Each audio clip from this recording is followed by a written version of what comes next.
Onnit Invitational 8 would like to thank its sponsors. Onnit Gym, Austin, Texas. Armbar, rmbrclub.com. Cruise Combat, made in the USA. Onnit, Total Human Optimization.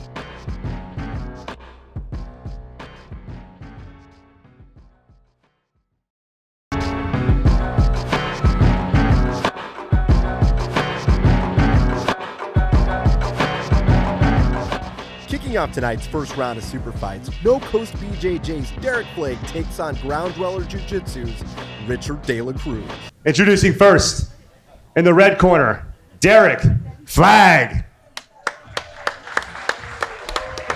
All right, we got Derek Flagg out of No Coast BJJ, blue belt, all no-gi. Derek Flagg.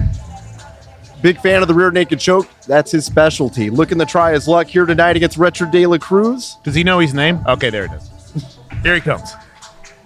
We need a smoke machine. He's making an entrance. Yeah, we definitely do need the smoke machine. Somebody should tell Aubrey to fork out some cash for a smoke machine. Derek Flagg. And in the blue corner, the red corner, Richard De La Cruz.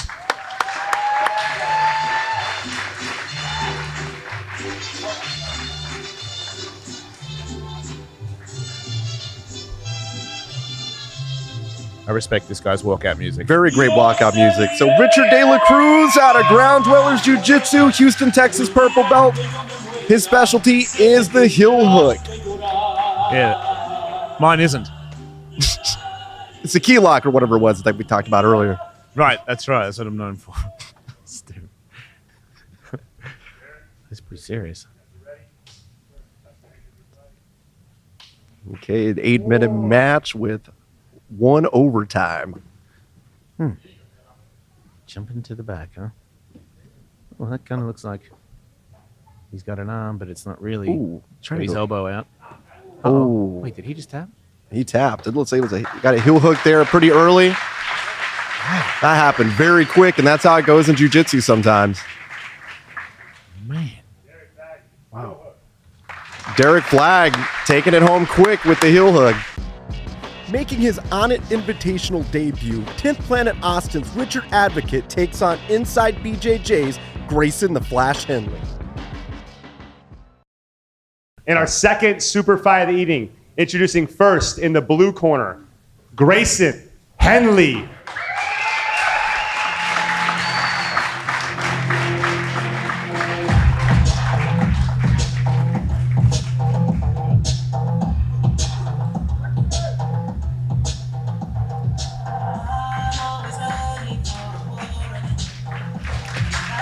How old's this guy? Henley. Grayson Henley's only 17 years old. He looks like a baby. Quite a few accolades for his age. Oh, yeah? And in the red corner, Richard Advocate.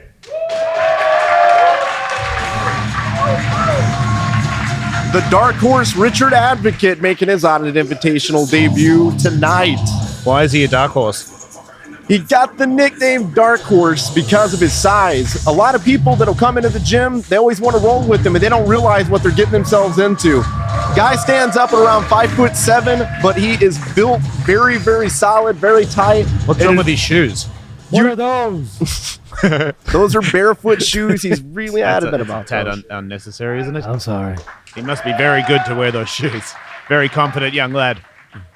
It's going to be a hell of a match right here. Yeah, I agree. A lot of experience here with Richard Advocate.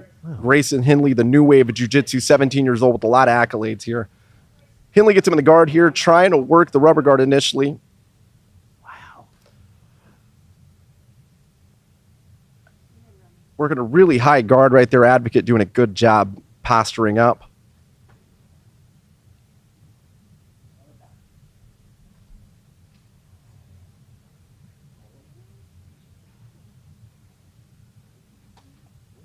So Advocate actually won his bracket at the Onnit World Open back at the end of April at the 145 division. There you go.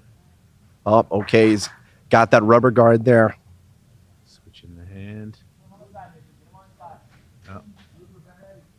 Damn. Trying to set up that bid, and Eddie guillotine set up right there with the rubber guard. Oh, Damn. Okay. and Richard Advocate gets out. That was a very close call there. Amazing work of the rubber guard there by Grayson Henley.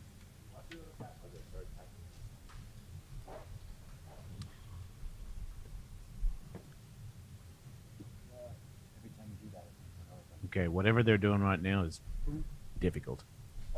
The whole foot ankle thing is really scaring me. Uh-oh. Oh, shit. Oh, shit. That's bad. Oh, shit. Wait, they're both... Is it a toe hold and an ankle? It's a toe hold and a heel hook battle right here is what it looks like. So Grayson has the toe hold here. Oh, Looks like he abandoned it there. oh, Grayson's going. Right there. Advocate doing a good job getting past the knee line there to defend himself from that heel hook there. Still not out completely yet. Good job there by Advocate. Damn, go for it again. Richard needs to get past the knee line. He needs to get his knee out.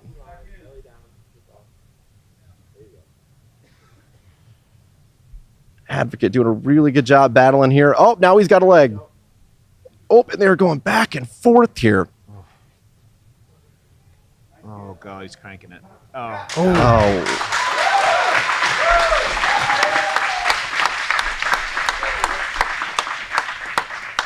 Grayson Henley, winner by heel hook.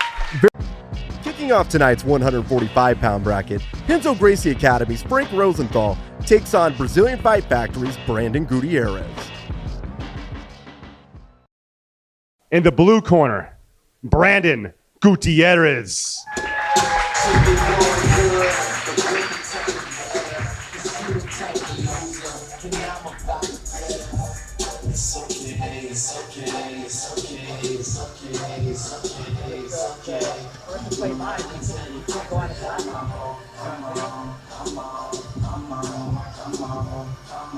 Brandon Gutierrez. And in the red corner, Frank Rosenthal.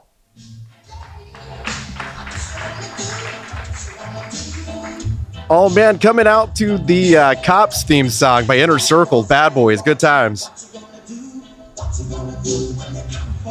Frank Rosenthal out of Renzo Gracie Academy, very well regarded grappler, as well as Brandon Gutierrez. This match will be fireworks. Definitely a lot more of the leg lock game going on here, and we definitely look forward to this.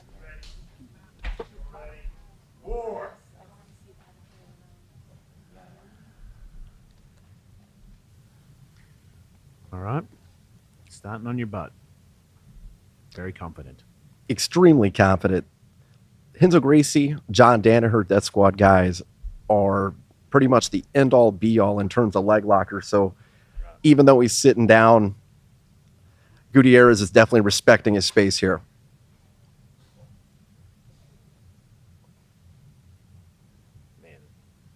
So Gutierrez trying to get past this wide open guard here, but he does not want to engage in the legs here with Rosenthal. Rosenthal very, very confident in this situation.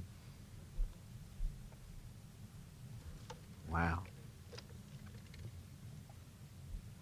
I mean, when someone's that confident and you're standing up, what goes through the mind of an athlete like right now? You know, I've never had to go against anybody the caliber of Rosenthal, but I mean, he is. When someone's sitting down like that, you know Right? that they're good at what they're doing. He ain't even trying to like roll over something. No, he's not wasting any movement standing up. He knows where he wants to be, and he's almost there right now, it looks like, but he escapes. Wow. Those are the kind of guys you want to rub baby oil on your legs for. Oh, yeah. Man, he is like a monster with his legs. It's just like they're like teeth. he's like a goddamn backwoods crocodile right now, dude. Trying to munch on him. If I was him, I'd go get a kombucha and call it a day. It's a bad fight. Yeah, look, he won't fight him. I don't blame him. Who would? He's doing the right thing. And this is also, I like this style here too, because it's not very taxing as opposed to really trying to work someone down to the ground. And his approach is really working out for him so far. Going shin to shin right there. Inverting. Can't quite get it. So Rosenthal's chasing a little bit more now.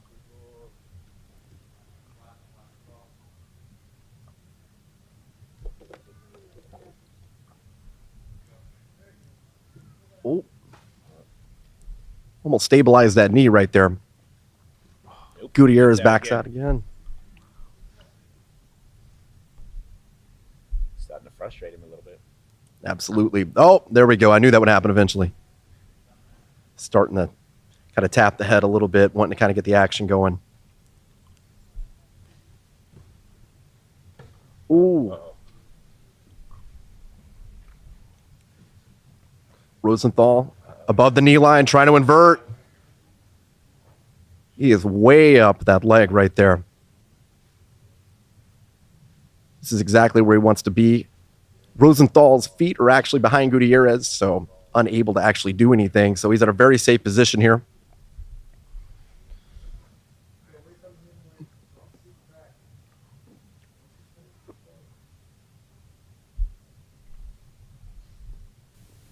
Taking a break for a second. Now he's going to crank it again. Rosenthal's working hard right there. He has plenty of time in this position. He has nothing to worry about, zero threat, has time to even take a break from cranking here.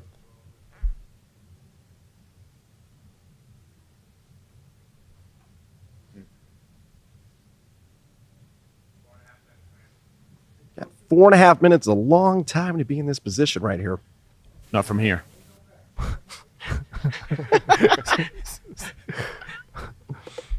Oh, here he goes.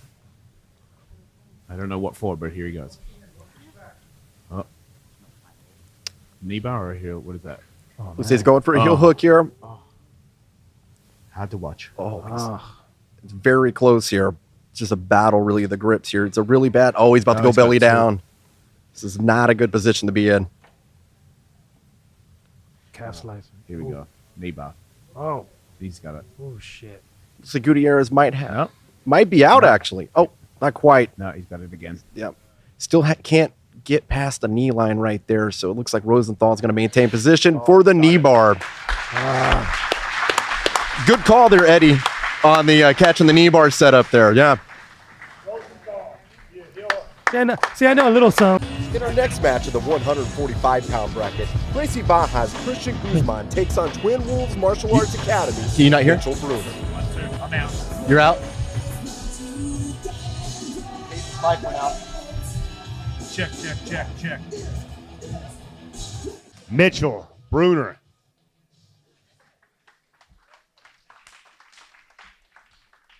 And in the red corner, Christian Guzman.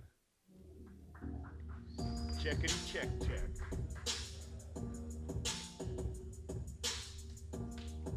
Hello. All right.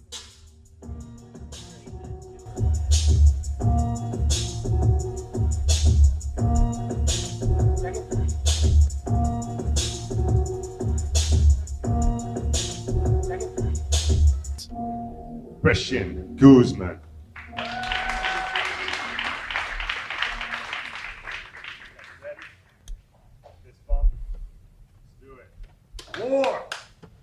Christian Guzman and Mitchell Bruner here to kick things off. The second match of the 145-pound bracket. Looks like somebody did some wrestling. Ooh, pulls guard. Oh. Oh, almost got the omoplata. Almost got it secured. He's got to control the hip or the leg to kind of keep that there. Doing a really good job rewinding that. Oh, but it looks like it almost might be an armbar at this point. Looks like he's going to be able to escape. Let it go. There we go.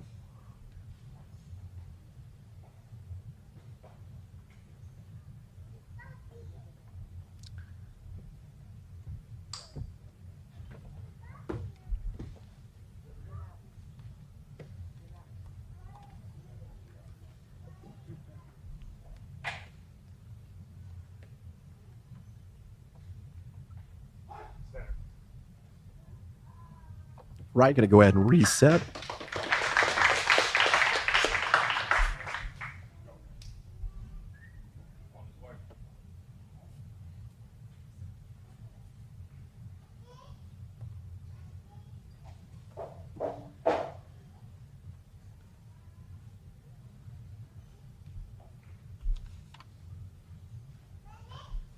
So Guzman doing a pretty good job working off his back here in the guard. So he's trying to make some distance here. Oh! Nice. He's got the triangle set up. That was slick. It is very slick. So Guzman is doing a really good job handling this here.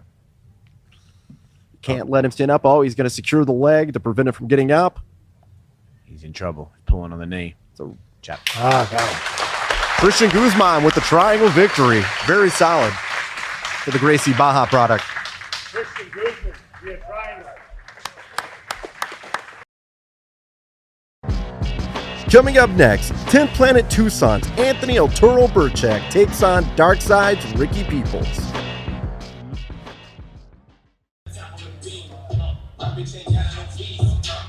See, if you listen to this kind of music when you come out, that tells me that you're from the new era, which means Ricky you're a guy that wants to Peoples. grab the ankles and the toes and the feet and do this weird thing that I know And the red corner. that people do that is Anthony very confusing Burchak. to me. Right. Where they're just messing with my toes and shit Oh, until I yeah. tap, and I don't know why. I know what you mean. It's what they call. I always joked around about that too when I first started. It was called like playing footsies. Yeah. Well, Yeah. They play. I can tell they play footsies at 10th Planet in Pasadena, where I don't want anything to do with it at all. I just stand from afar and look at it and go, "What are they doing to Anthony each other? What is Burchak. that?"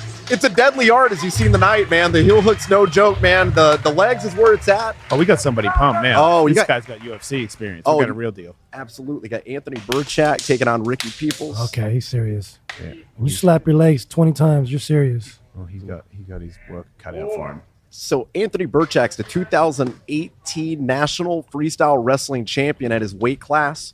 Former MFC champion in MMA and also a Bellator and UFC vet. And he currently fights for Ryzen Fighting Championship out of Japan.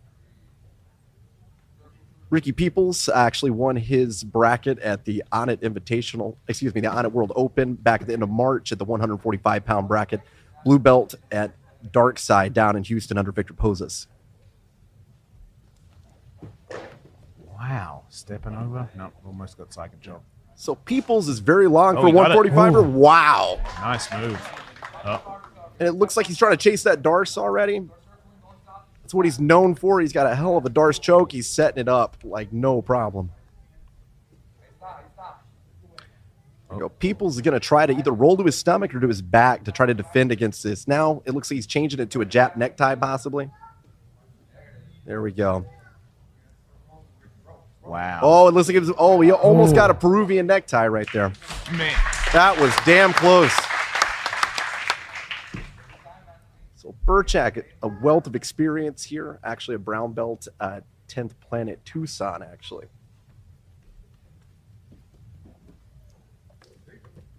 Whew.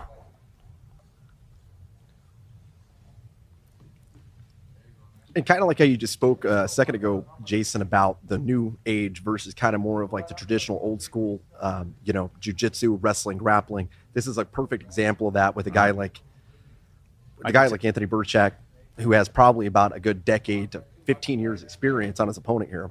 Right. You can tell he's very athletic, still fast as hell.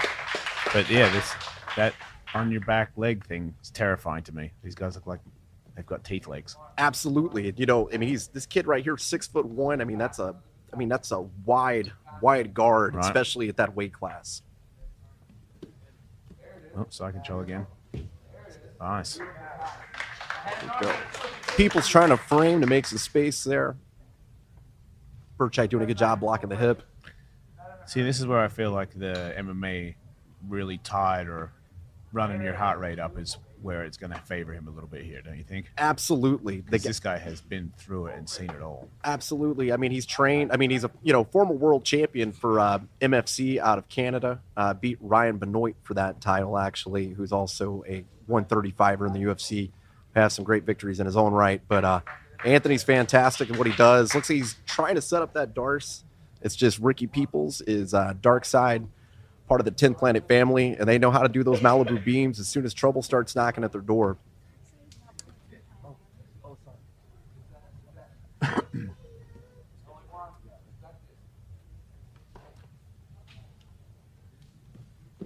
Oh, he's got a hold of something. Nope, no, he doesn't.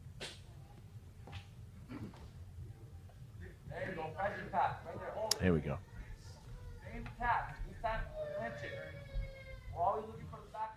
There's a baby here that is not impressed by this bout. Not at all. Obviously, this baby doesn't understand the level of talent that we're watching. Someone should school this baby. You're seeing a current U.S. freestyle wrestling champion put on a hell of a clinic right now, shooting for the darts again. Oh, he's going for it. Oh, did he tap? It looked like he did. Oh, Yeah. over. Anthony Burchak, ladies and gentlemen.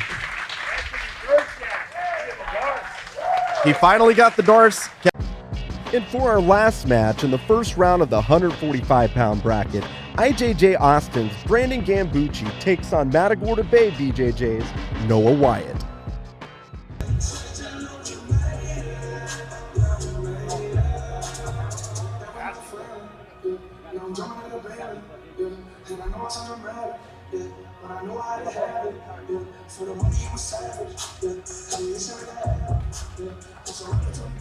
Noah Wyatt.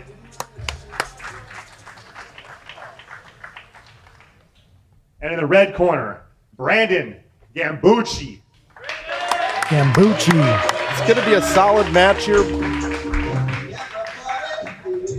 Gambucci actually is an NCAA wrestler, actually wrestled at Duke and was a three-time All-American in high school where he wrestled in Ohio, actually. So, going to be jiu-jitsu versus wrestling, very much so in this match. Kid's a suplex machine. It's a weird contest, wrestling versus jiu-jitsu in a jiu-jitsu tournament. Exactly. Something tells me they're gonna keep it on the ground. He's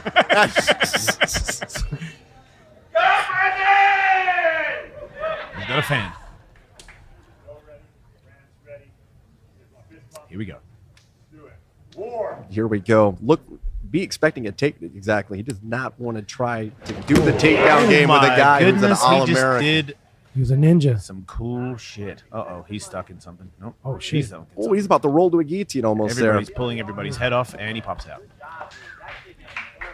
That No, was impressive. Whatever the hell that head flip thing was, is cool. I like him now. tried for that guillotine there, just couldn't quite get it. He's kind of confident. He's doing that confidence thing. Whoa, hooking the legs, burning around. Man, this guy's sick. Uh-oh. Nah, he's not fazed by that. At all. Kid's got great top game. Not too intimidated by it. Not at all. Ooh, No, don't he's fall aiming back. for the legs. he's gotta That's what he is not wanting to do. push it off. There you go. Kicks it out. And Back up to the feet. Nice work. so Wyatt is looks like he's going to try to engage off his back here to try to work the leg lock game is what I'm thinking.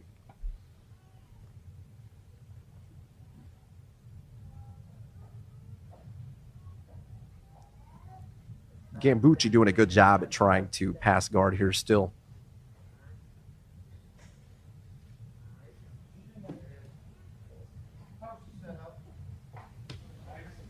Uh-oh. Nice. What's Noah got? Oh, he cannot fall. He's got a hold of it. He's got a hold of it. Oh, shit. What happens when you go all the way out? Wait, he's rolling out of the He's crowd. already You're in allowed the to do crowd. that? They are literally going into the crowd right here. Did he tap or not? Wow, they rolled into the crowd.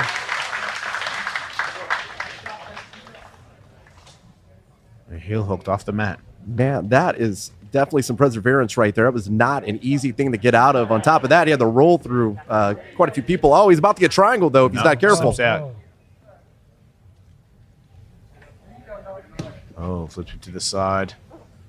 Gambucci using that D1 wrestling here. Right. Gets the pass, gets side control. Good job fishnetting right there. Controlling the hip, controlling the head. Wyatt doesn't look like he's going to be going anywhere anytime soon.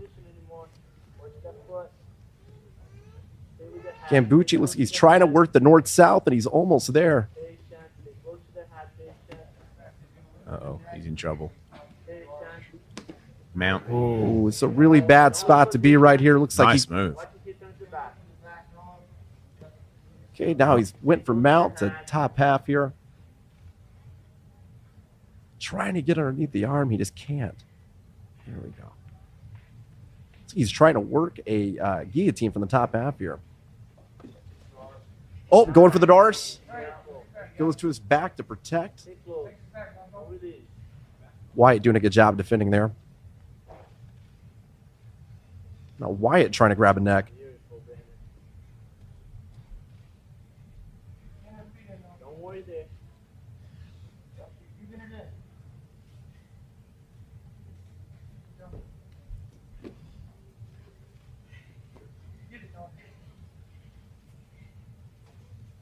Gambucci back to his feet here. Cartwheels again, trying to pass that guard. Man, that's entertaining. Wow, it worked. I think you could do that thing twice and it would work out the second time. Run away, run away. Don't let anybody pull your foot off. Smart move. Extremely smart move. I feel like everybody knows what everybody's plan is now. Absolutely, and that's the beauty. Oh, get out of there. Wow, almost took a camera out that time. He almost left the building to get out of that, and I don't blame him. Everybody in the front row is getting their money's worth tonight. Almost lost the camera right there. Well, he might be tired. What was that? Why'd he drop like that? Oh, he's caught in something. Gambucci looks like he's caught almost in. At first, I thought he was almost at 100%, but he went around the neck. Looks like he's trying to get an arm. Gets out. Very good job.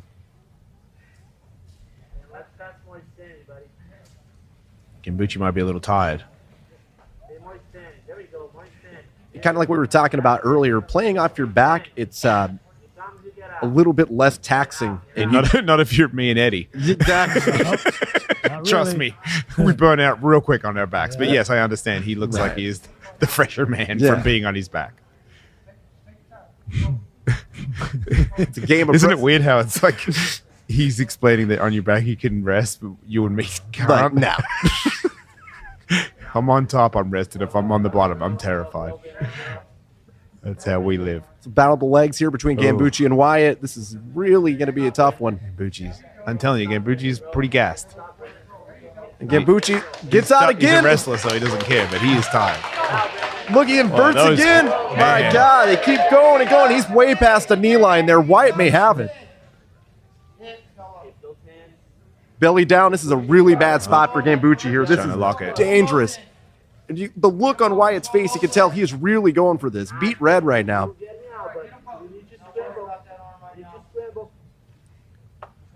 Gambucci keeping calm through this, but this is definitely a tough situation.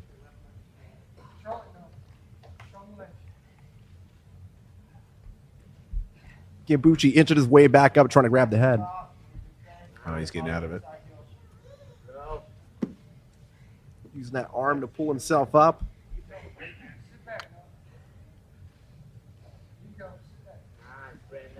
Gambucci is almost past the knee line there. Is he escaped yet? Not quite. It's not out yet. Oh, this is a really tough position. And Gambucci is doing everything he can to get. Is he out? And he's out again. Wow. You should go after him. Why'd you go after him? He's still gassed. Going to go ahead and reset in the center here. These guys are all over the place this match. He's got more fuel in it. You can tell. He's got a little more energy left here. We got a minute and a half in this first round here. So I mean, you got an 8-minute round. After this, it's overtime. So how long's overtime? 20. In terms of length of overtime, it's whoever the quickest escape is or whoever gets subbed first. So per se, somebody gets subbed in 20 seconds. The next person has to finish that person in less than 20 seconds. Gambucci got the mount. Oh, almost got reversed. So we're at the one minute left here. Gambucci working the mount. So Gambucci's really wanting to try to finish this, considering they're going to go to overtime in about 45 seconds here. I think his corner said something about not going to overtime. He probably knows he's going to get gassed as in he's gassed. Yep. He does have top position, and he is. Oh, he's got the mounted guillotine. No. Is he going to get it? No. Can't get the hands linked. Quite. Go on both sides. Back and forth. Wow. Man, right? He would have got Never even seen anybody do that before. That's awesome. This is genius. That's crazy. It was an amazing way to go between them. I've never seen anybody do that. It's so cool. See something all the time. We're about 10 seconds left here. Is he going for the guillotine? Is he going to get it? Almost got it. He's almost got it. Oh, he got it. No, slipped out Oh, again. he slipped out. Still trying to find it, trying to get the hand on there, man. He's getting tested. You better hold on. Getting squeezed, getting squeezed. Wow. We are going to overtime. OT. First OT. A great showing of resilience on both ends. Gambucci defending the leg lock game. Does Eddie Bravo come in and give him a joint now? Not this weekend. Okay, sorry. Wrong contest. My bad. I did see some clips I from was that, kind of though. hoping that was going to happen. Might help him with that extra win I there. might into the goddamn contest. Gambucci he's always back. gotten body triangles. Can be really tough to get out of here. Wyatt doing a great job holding that body triangle right in the back. Gambucci trying to dump him off here. Wyatt doing a great job holding him here. Yeah, but he's shaking him off, though. Having His a head hard- hit the mat. But a hard time getting him off here. So Gambucci's basically going to have to hope for a quick submission or to escape out of here and get the quick submission. Right here, it looks like he's about to get choked himself. Arm in front of his body, all the way around his waist. Left arm. Wyatt trying to cut under the chin right there. Just can't quite get it. Gambucci doing a great job trying to break that body triangle, and Wyatt tries to reset it there and gets the reset. Coming to the side ring. Let's go. Ooh, rolled. Ooh, rolled him again. Rolled in. No, he rolled out of it. Wow.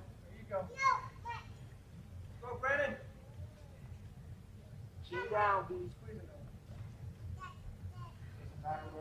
It's definitely a long overtime here. Brandon, let's try to go to the other side, Brandon. The other side. Other side. There we go.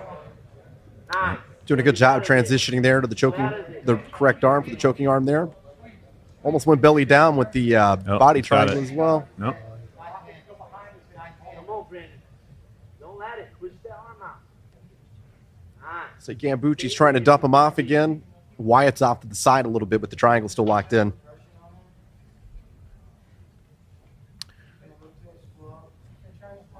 All I see is butts. Sorry, guys. I can't help you.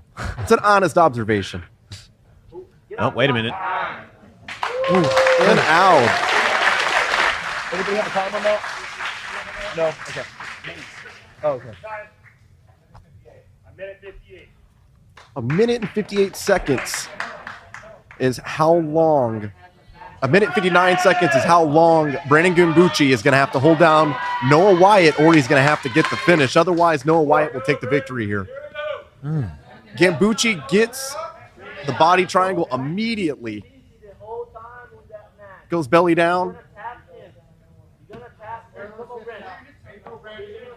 He's going to have to get the tap. Looks like he's trying to get a crank right here, actually, and he might get it. Ow. That is a brutal crank. Seriously.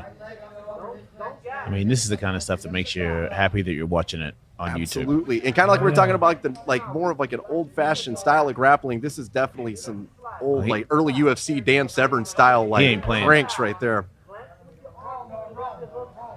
He's got him flattened out very, very much so right now. Can't quite get under the chin still. He's going to get out of it. He's going to get out of it. Oh, and Do Noah it. Wyatt takes the victory by quickest escape. What a match, ladies and gentlemen. Noah Wyatt.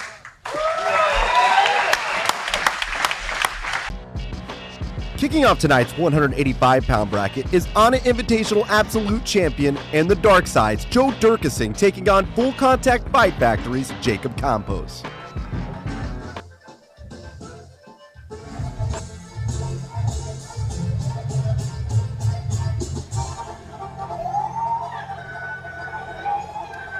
Okay. We switch refs? Okay, this is my most intriguing fight of the night. Jacob Campos. Yeah, Jacob Campos, who's actually a last-minute replacement for Guillermo Martinez. Yeah, who seems like he's cheating. And in the red corner, too the big. defending 205 champion, Joe Derkising. Wait, isn't this 185? This is the guy I think you say it might. You don't understand how he's this small. He's not small, but 185 for this stature is incredible. Coming out, Joe Durkising, the reigning Onnit Onnit Invitational Absolute Champion. Oh, he's the absolute champion? Yes, he actually won at the Absolute bracket back Joe in March. Dirkising. How, Oh, man. how soon was a Martinez a replacement in this fight? I mean, it actually begins Like, referees within Alex 36 hours. Cold-blooded. Wow. Yeah. So Campos stepping in for his teammate Guillermo Martinez, who was unable to make it today, taking on reigning absolute champ Joe Dirkising. Here we go. Man, reigning absolute. I don't want to fight that guy. So annoying. It wanes with his own music. Gets the single leg right there. Jumps right to top half, but Campos does a good job sprawling out. Dirkising going for the guillotine right there. Looks like he's got an arm in. Campos going for a single leg of his own.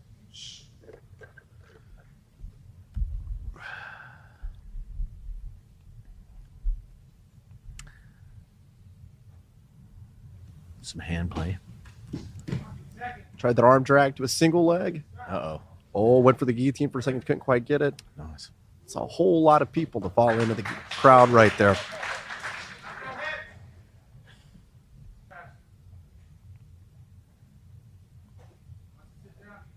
Campos doing a really good job getting back to his feet each time. He's been taken down, but it looks like it's basically been a stalemate on the feet. Trying for the single leg again. Dirkising's really good with that balance. Serious balance.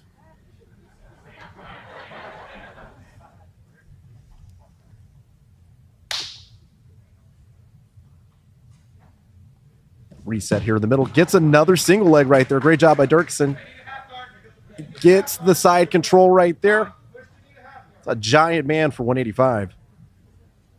6'4", actually teammate of Andrew Kimmler, another Onnit Invitational competitor who's not here tonight, but equally as dominant.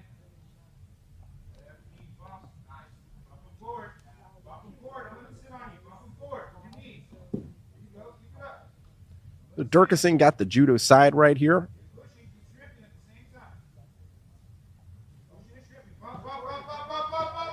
Uh-oh. It's got the arm crucifix there. Oh, he's gonna get him. Looks like he might even be able to get. He's got him gift wrapped right here. Wow. What are you talking about? This is I didn't even... wrist lock. Wrist lock. Your winner, Joe Dirkising. So Joe Dirkising with the looks like a wrist lock is what finished that match actually. I don't want to sound like an amateur, but what is a wrist lock and how did that happen? A wrist lock is basically when you just press the wrist down like this really hard. Okay, why would you tap to that? It's pretty painful.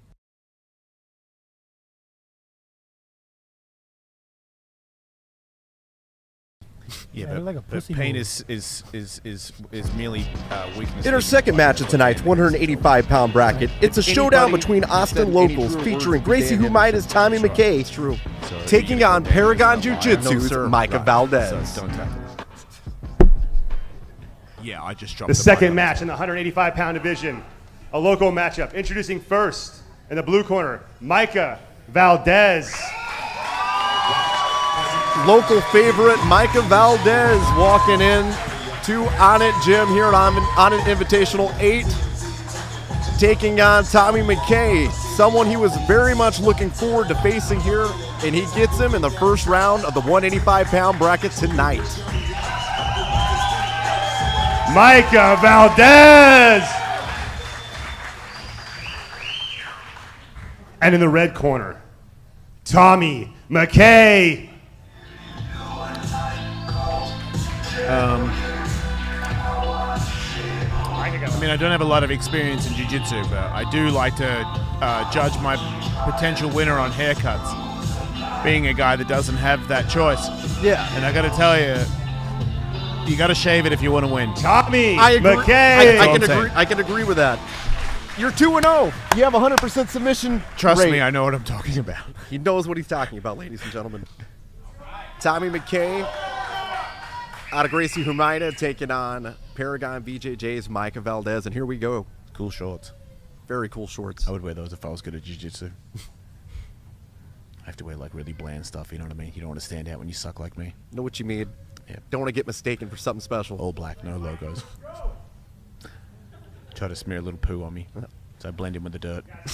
Did he just try and flying knee? That was actually a flying guillotine he was trying to shoot there. Makes sense. It's a jiu-jitsu tournament. I guess that whole knee thing would have been a bad idea. Oh, very bad idea. So the thing is, Valdez is actually a blue belt, but a What? very, very talented blue belt. Taking on... He's a blue belt? He's a blue belt. Tommy McKay is actually recently dubbed a black I'm belt. a blue belt. I've never done a flying guillotine. What the fuck's going I'm on telling here? you, this kid actually This guy's amazing. went to the, I believe it was the Gracie Worlds earlier this year to compete at blue belt. So, I mean, he's, in terms of being a blue belt, he's probably the top of the top in terms of, you know, that percentile. Is he cheating and just like not letting people give him his purple belt? It blows my mind. I'm a 'Cause blue I'm- belt, and anytime I have to face a guy, I'm like, damn it. Wait, you have to face that guy? Yeah, I'm a blue belt. I don't weigh the same, but you know. Does anybody know that does he know he's not? Oh, he's solid. He's still a blue belt, It's a but solid cheat. You're a black belt. You're just a blue belt. McKay gets to sweep there, but Valdez doing a good job. Almost shot the Ashi right there. You're Single shocking me. Ashi. You're calling yourself a blue belt. It's ridiculous. I mean, I'm almost a purple belt, and this dude is really good. Oh, he's amazing. He's amazing, yeah. Wow. I mean, how do you get to do that? Oh, jeez. Come on. He actually won his bracket at the Onnit World Open back at the end of March, which punched his ticket to his entry to the 185 bracket tonight. And, I mean, he beat a brown belt and I believe a purple belt in his bracket. So, yeah, he definitely And he stays a blue. step Makes above. sense. Yep. He's not cheating. Should hang out with Gabby.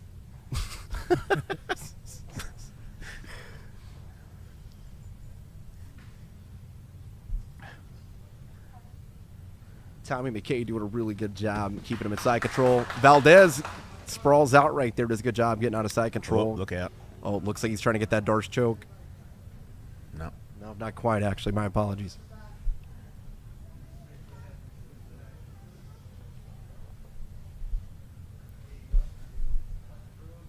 McKay doing a good job keeping his chest on the upper cross of the back, weighing him down, keeping his head down. Really hard position here for Valdez. Valdez is a very strong guy, though.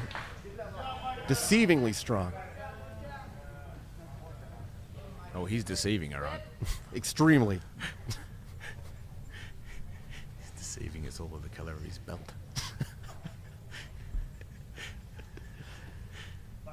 His hair's like a purple belt, though. 5 minutes. Nobody looks tired, though. Yeah, everybody looks good here. It looks like. And the thing is with Valdez, too, Valdez in his last match, actually an Onnit Invitational 7, was against Caleb Isaacs. He actually went against a brown belt, and he won in overtime with that one. So, I mean, this might be the plan for Valdez as well, to persevere and make it to overtime and see if he can punch his ticket to the semifinals that way. We will see. We still got about another 5 minutes left in this match.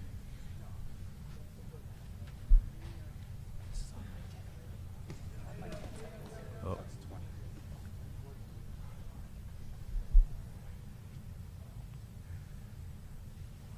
Okay, doing a good job holding this position here. Got the top. He's got the side control. Got a leg hooked. Valdez isn't really going to be going anywhere anytime soon. Might want to try to sprawl again.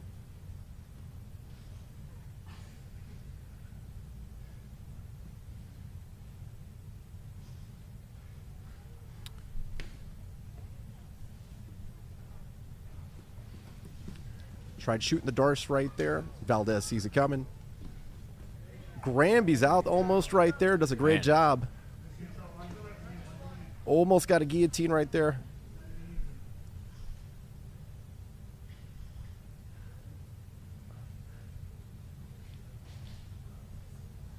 And Valdez is definitely persevering this right here. This is a really tough spot, though. North-south for McKay. Very dominant position with this much time left on the clock.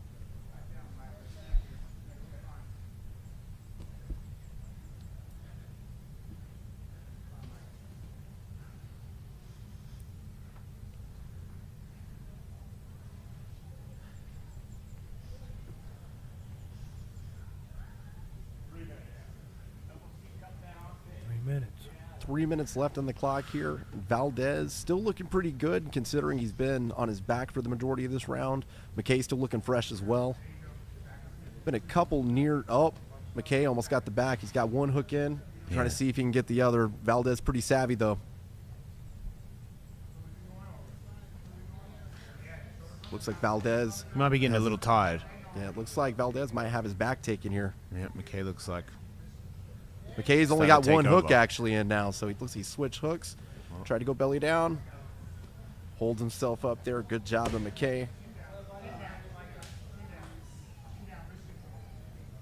Valdez doing a good job protecting his neck here.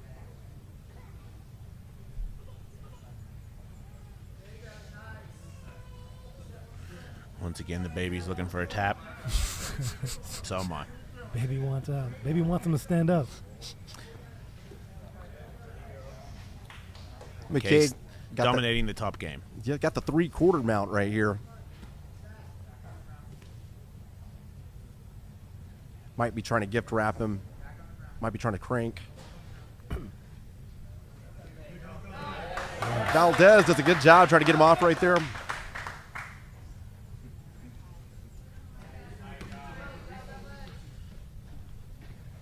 Valdez rolls in for that leg. McKay looking. McKay has. More kinda. Looks like he has. Actually, looks like No, he might armbar. have an armbar. That's what I want. He's transitioning right there. Ooh, he's got it. He's got the spider web now. It's a really tough position for Valdez. It's got almost a minute left before it goes to overtime. This is so close. Valdez doing a good job fighting McKay's hand on his leg with his other free foot right there. That's basic blue belt stuff. Oh. And McKay got Valdez with the armbar with a little bit less than a Tommy minute left. McKay via armbar. Great match between both these guys here, laying it all out there, but Tommy McKay comes away with the victory by armbar. I was gonna say if Valdez won that fight, he's got to give up that belt, but he can stay there. No, yeah. My mic's off. Is it? Pull that scam for another year.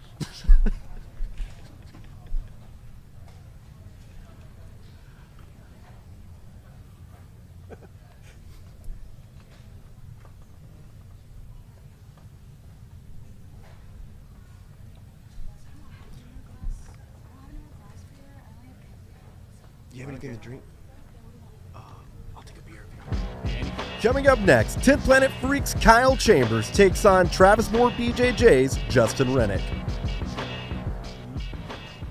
All right, guys, our third match in the 185-pound division. Introducing first in the blue corner, Justin Rennick.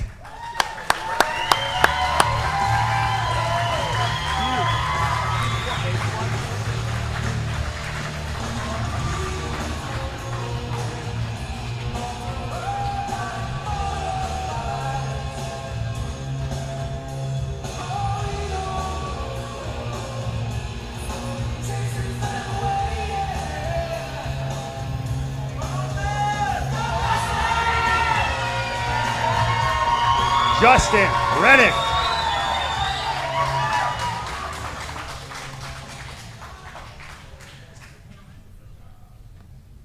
And in the red corner, Kyle Chambers.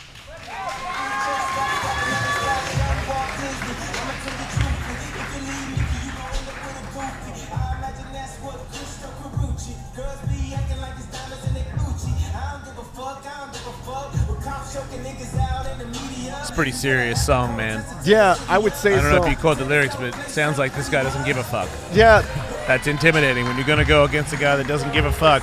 and he comes Now out. you know that he's got nothing to lose. He comes out with the song talking about not giving a fuck. He's that specific. Right. And he's got that real good guy in his corner. Nobody else. Kyle God. Chambers. Those are some loud. Oh, dang. Yeah, Kyle Chambers. This guy's pumped. solid spats there. You got pants that bright. You better be So good. Justin Rennick taking on Kyle Chambers. Justin Rennick actually won the Onnit Invitational 7 fight of the night last time. Chambers from 10th Planet Freaks training under Gio and Boogie Martinez. Do not know what he just did. He dived immediately for a Kimura, actually. Oh, that's what it is. Now he's trying to switch it to, looks like an omoplata. This is solid. Justin Rennick doing a good job keeping calm here. Oh, he's straining to keep that arm, though. But fantastic job by Chambers, immediately sinking right on what he wants in a great position. They're still dry. So he's definitely got a good grip on this. Wait, he got an earring in? How can you be that cocky? Just rip that out. Teach that dude a lesson. Just say it was accidental, but grab that thing and rip it out. Kind of like It's unbelievable. Ben Henderson fighting with the toothpick in his mouth. I guess that's his thing. Spot on. Uh-oh. Big trouble here at the shoulder. I saw some wincing there. Even more. Chambers he's fighting it. doing a really good job kind of slow cooking Rennick in here. there. But Nice Rennick work. gets out, and Rennick Oh, immediately straight falls into to it. a leg. Over the knee line, too. Oh, This is a man, bad got him. spot to be. Oh, and it's a battle of the Oh, leg. no, he's in it too. Like I said, Rennick was part of the fight of the night for Onnit Invitational 7, and he's already off to a killer start here with Kyle Chambers here in the first round of the 185-pound bracket for this match. Chambers looks like he's about to go belly down. My stem cell legs ache watching this battle. I got heel hooked myself about 8 weeks ago at a tournament, and I'm still feeling it, so I can only imagine. This is ridiculous. I'm cringing. My penis has shrunk up into itself. This is so brutal.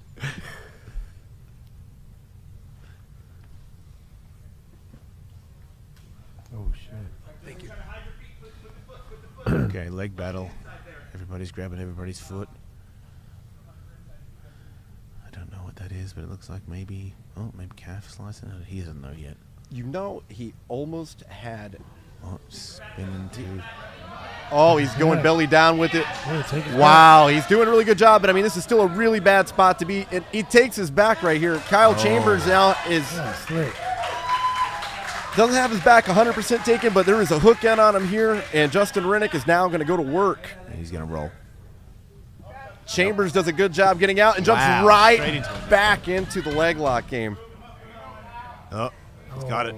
Got a heel hook. Oh, and Chambers gets the victory. Fantastic. Both these guys, this match may have been a quick one, but it was fireworks from start to finish. Great job by both guys here, but Chambers coming away with the victory. Kyle Chambers via straight ankle lock. Man, that's some good stuff. Man, tough fight.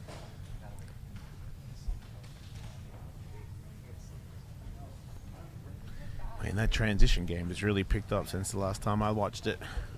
Yeah, it's The whole thing, right? If something goes bad, you just immediately, the other person's in the worst position and so on and so forth. No one's ever taken a break in that one. That's the crazy thing about the leg lock game is where, like, you got someone's neck, they're not going to be just like, playing with your head above you. Right. There's nothing like that going on. But whenever the leg lock game's going on, you may think you got them, but they may know something that you don't. Yeah. They may have you, But that's the beauty of jiu-jitsu. Yep.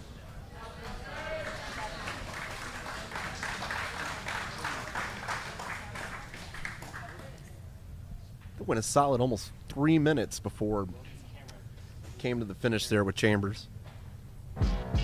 Closing out round one of the 185-pound bracket is Checkmat Austin's William Tackett taking on St. Charles MMA's Adam Meredith. Who's up next? All right, coming up next, guys, the final match in the first round of the 185-pound tournament. Introducing first in the blue corner, Adam Meredith.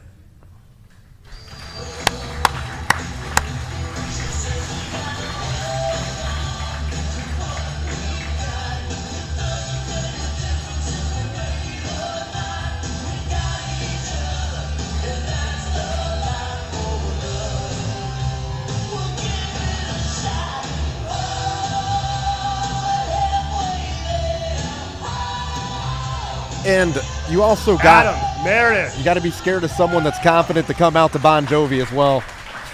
I don't know. I feel like if you come out to Bon Jovi, His you opponent in ooze the red confidence. corner. I mean, he's William Oh, Tackett. that's what I'm saying. I would be afraid of someone like that. That Right, means they're okay, yeah, extremely good point. confident. Yeah. I don't know about those moon pants though.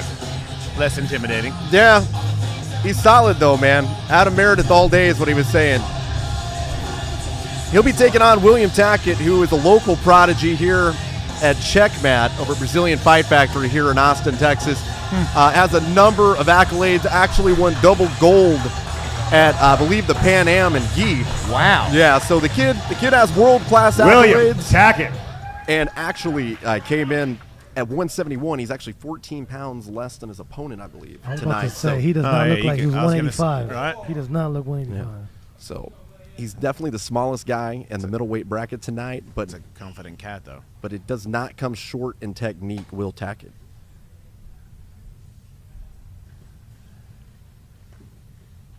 So Meredith really trying to play a really heavy tap game. Where Tackett basically is going to feel comfortable just about anywhere here.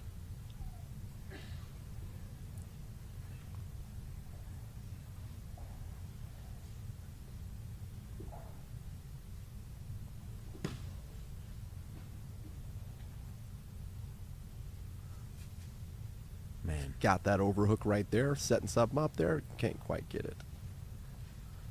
That really high guard.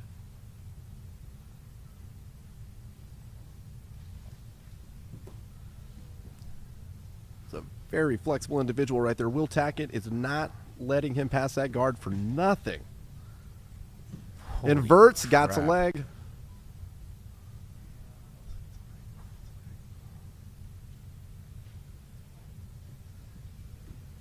Man, See if he can get past the knee line there, but Adam Meredith wisely disengages, and they're back on their feet. dude, he's a monster.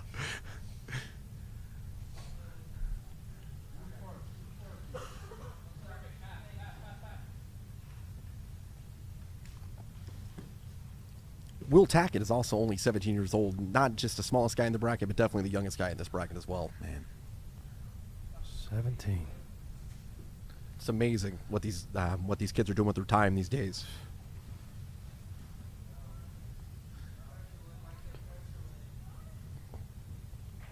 Because of guys like this, at 17 years old, competing at this level against grown men that have been doing this for years, and, you know, I mean, the whole next wave of grappling and mixed martial arts, I mean, this is really the face of it, seeing guys like this with world accolades at 17 years old that have been doing it since they were probably younger than 10 years old. Right.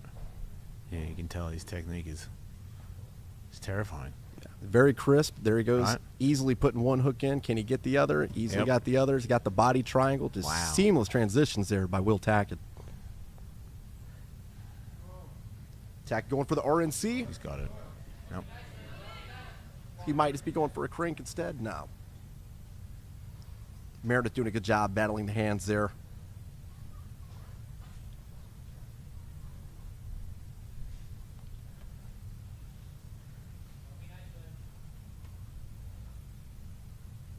Oh, there it is. There it is right there. Oh, he got out. Pull that arm off. Nice. Oh, very good job there. Tucked his chin, got under it. He's doing a good job, and he's Oh, going to roll right reversed. back Oh, into yeah. him. Oh, and Tackett, does he have the triangle? No. Not quite. Oh, switch it to an omoplata, but Not got out. Meredith Wow, nice work. escaped. Good job, man. Good job. Wow.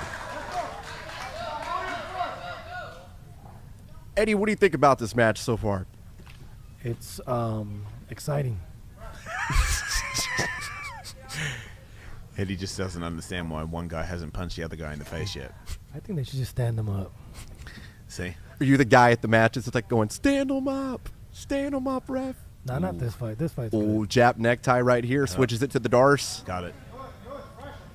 You're done. This is in. He just needs to hook the leg, otherwise he risks possibly losing it. Oh, Tackett gets the leg, trying to cinch it there against Meredith.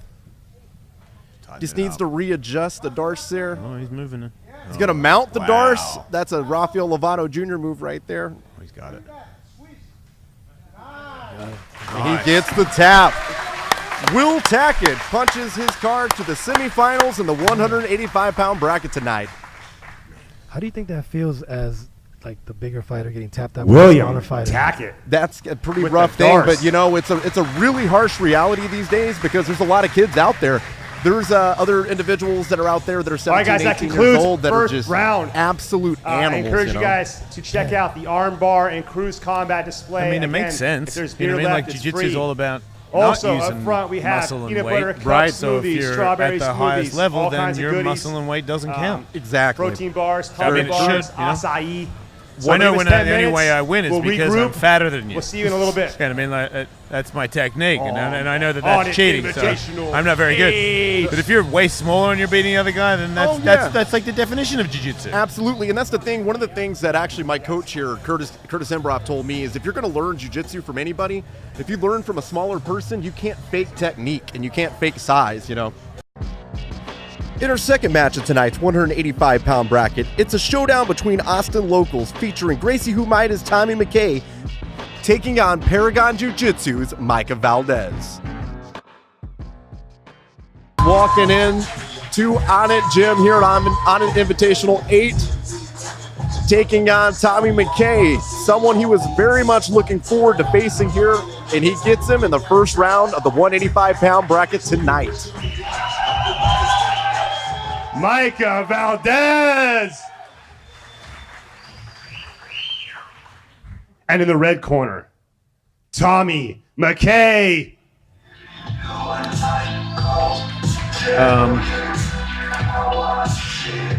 I mean, I don't have a lot of experience in jiu-jitsu, but I do like to judge my potential winner on haircuts, being a guy that doesn't have that choice. Yeah. And I got to tell you, you got to shave it if you want to win. Tommy I agree. McKay. I can agree with that. You're 2-0. You have 100% submission Trust rate. me, I know what I'm talking about. He knows what he's talking about, ladies and gentlemen. Tommy McKay out of Gracie Humaida taking on Paragon BJJ's Micah Valdez. And here we go. Cool shorts. Very cool shorts. I would wear those if I was good at jiu-jitsu. I have to wear like really bland stuff, you know what I mean? You don't want to stand out when you suck like me. Know what you mean. Yeah. Don't want to get mistaken for something special. All black, no logos. Try to smear a little poo on me, so I blend in with the dirt. Did he just try and flying knee? That was actually a flying guillotine he was trying to shoot there. Makes sense. It's a jiu-jitsu tournament. I guess that whole knee thing would have been a bad idea. Oh, very bad idea. So the thing is, Valdez is actually a blue belt, but a very, very talented blue belt taking on... He's a blue belt? He's a blue belt. Tommy McKay is actually recently dubbed a black I'm belt. a blue belt. I've never done a flying guillotine. What the fuck's I'm going on telling here? you, this kid actually This guy's amazing. went to the, I believe it was the Gracie Worlds earlier this year to compete at blue belt. So, I mean, he's, in terms of being a blue belt, he's probably the top of the top in terms of, that percentile. Is he cheating and just like not letting people give him his purple belt? It blows my mind. I'm a 'Cause blue belt, and anytime I have to face a guy, I'm like, damn it. Wait, you have to face that guy? Yeah, I'm a blue belt. I don't weigh the same, but you know. Does anybody know that does he know he's not? Oh, he's solid. He's still a blue belt, It's but a solid cheat. You're a black belt. You're just a blue belt. McKay gets to sweep there, but Valdez doing a good job. Almost shot the Ashi right there. You Single shot at Ashi. me. You're calling yourself a blue belt. It's ridiculous. I mean, I'm almost a purple belt, and this dude is really good. Oh, he's amazing. He's amazing, yeah. Wow. I mean, how do you get to do that? Oh, jeez. Come on. He actually won his bracket at the Onnit World Open back at the end of March, which punched his ticket to his entry into the 185 bracket tonight. And I mean, he beat a brown belt and I believe a purple belt in his bracket. So yeah, he definitely And he stays blue. a step Makes above. sense. Yep. He's not cheating. Should hang out with Gabby.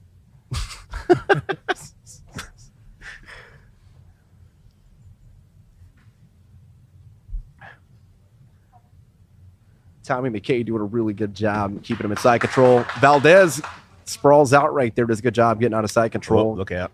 Oh, it looks like he's trying to get that Darce choke. No. No, not quite, actually. My apologies.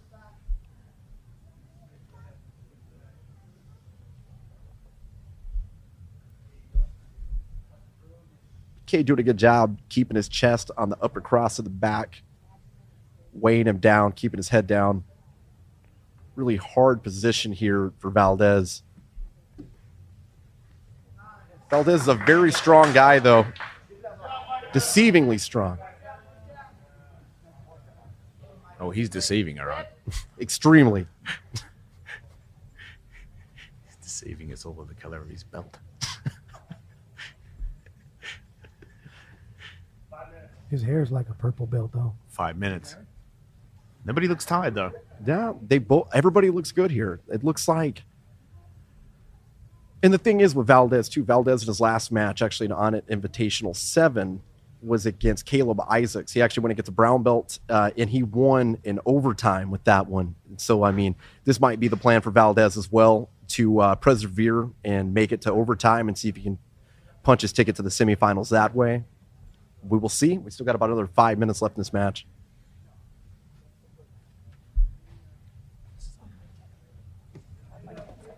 Oh.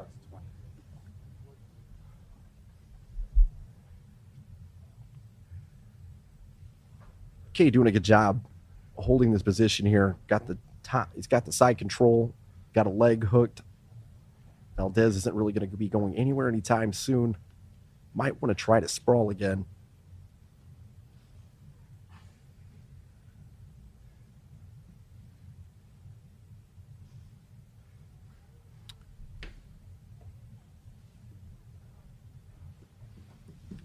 Tried shooting the darce right there. Valdez sees it coming. Granby's out almost right there. Does a great job. Almost got a guillotine right there.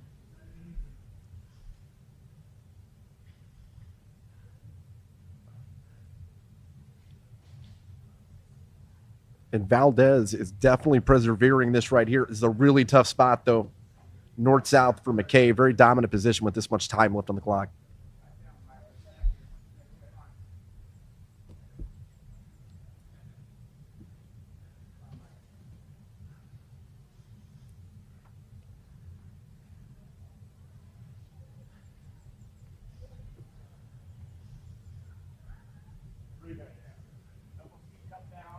Minutes. 3 minutes left on the clock here. Valdez still looking pretty good considering he's been on his back for the majority of this round. McKay still looking fresh as well. Been a couple near. Oh, McKay almost got the back. He's got one hook in.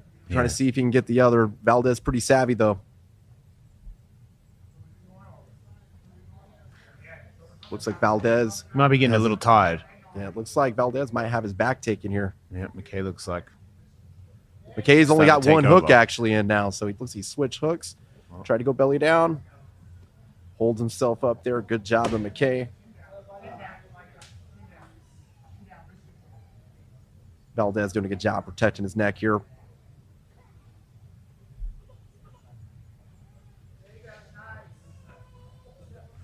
Once again, the baby's looking for a tap. So am I. Baby wants out. Baby wants him to stand up. McKay got dominating the top game. got the 3/4 mount right here. Might be trying to gift wrap him. Might be trying to crank. Valdez does a good job trying to get him off right there.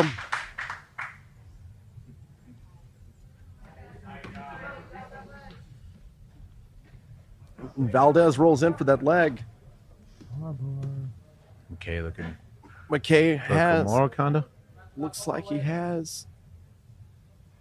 Actually, he looks like No, he might have an armbar. That's what I want. He's transitioning right there. Ooh, he's got it. He's got the spider web now. It's a really tough position for Valdez. It's got almost a minute left before it goes to overtime. This is so close. Valdez doing a good job fighting McKay's hand on his leg with his other free foot right there. That's basic blue belt stuff. Oh. And McKay got Valdez with the armbar with a little bit less than a Tommy minute left. McKay via armbar. Coming up next, 10th Planet Freaks Kyle Chambers takes on Travis Moore BJJ's Justin Rennick.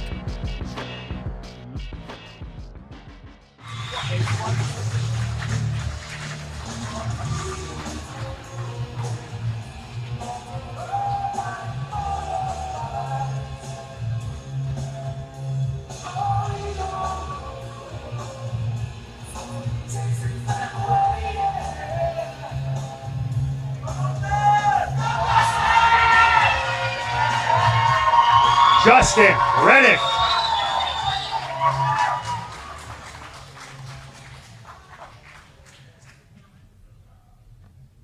And in the red corner, Kyle Chambers.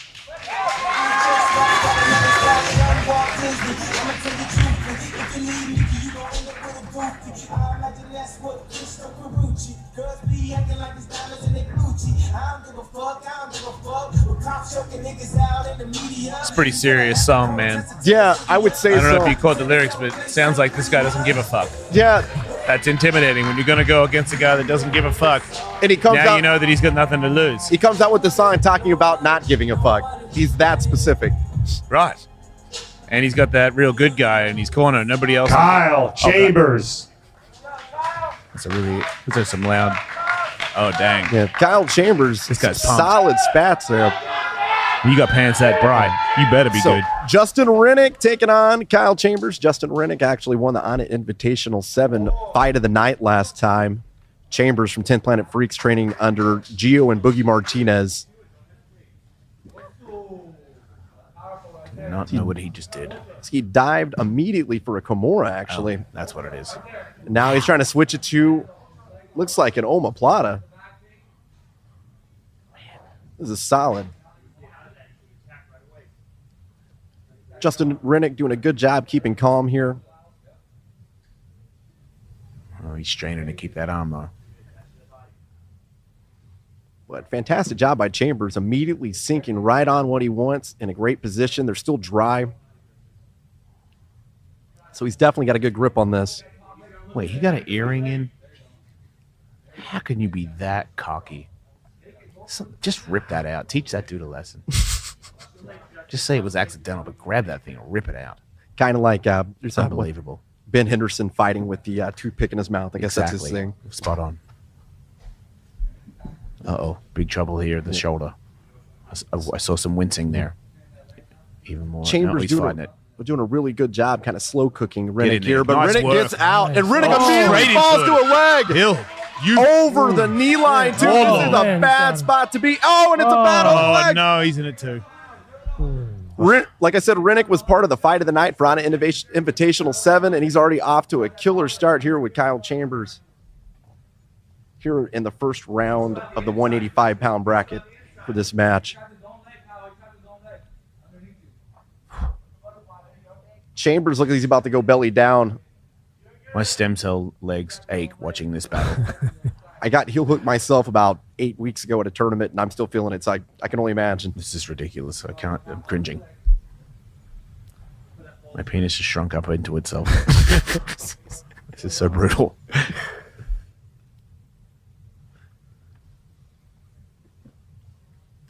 Oh shit. Thank you.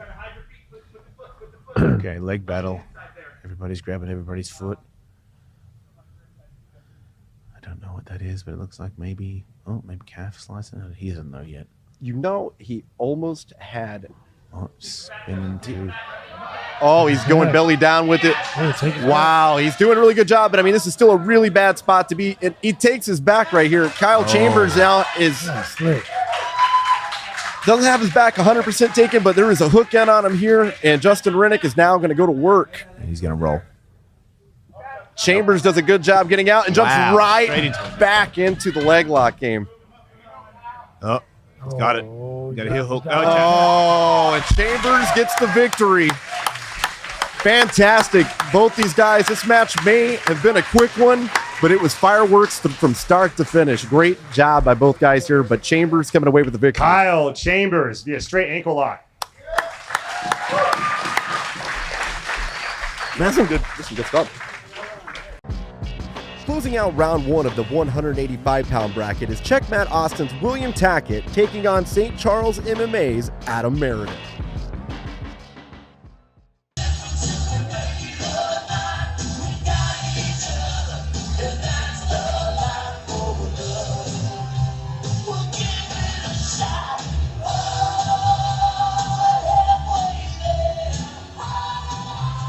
And you also got Adam Meredith. you got to be scared of someone that's confident to come out to Bon Jovi as well.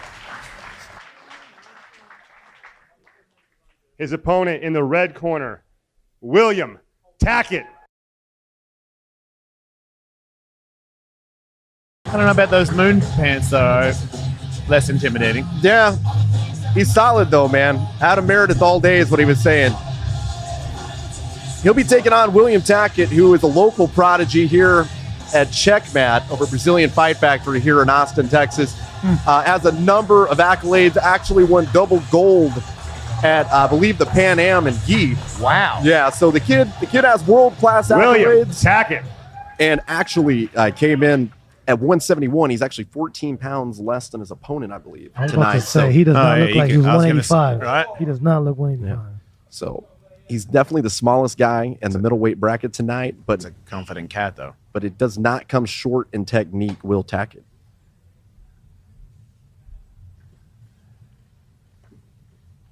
So Meredith really trying to play a really heavy tap game.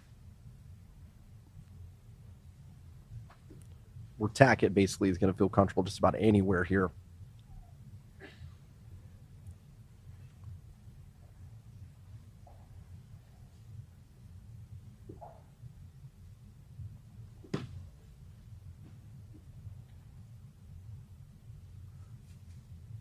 Man. Got that overhook right there, setting something up there. Can't quite get it.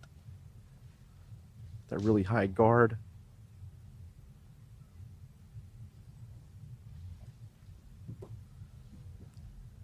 It's a very flexible individual right there. Will Tackett is not letting him pass that guard for nothing. Inverts, got a crap. leg.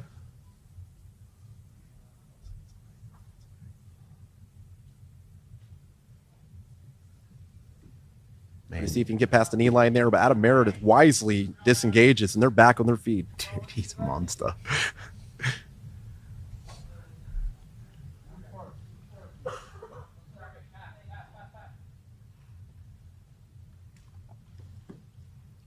Will Tackett is also only 17 years old, not just the smallest guy in the bracket, but definitely the youngest guy in this bracket as well. Man. 17. It's amazing what these kids are doing with their time these days.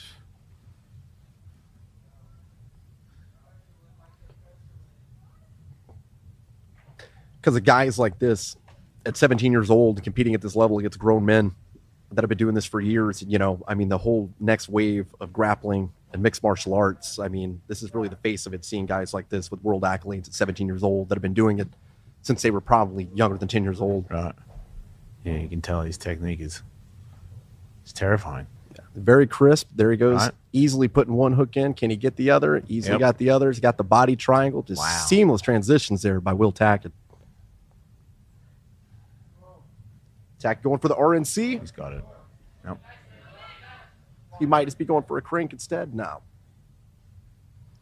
Meredith doing a good job battling the hands there.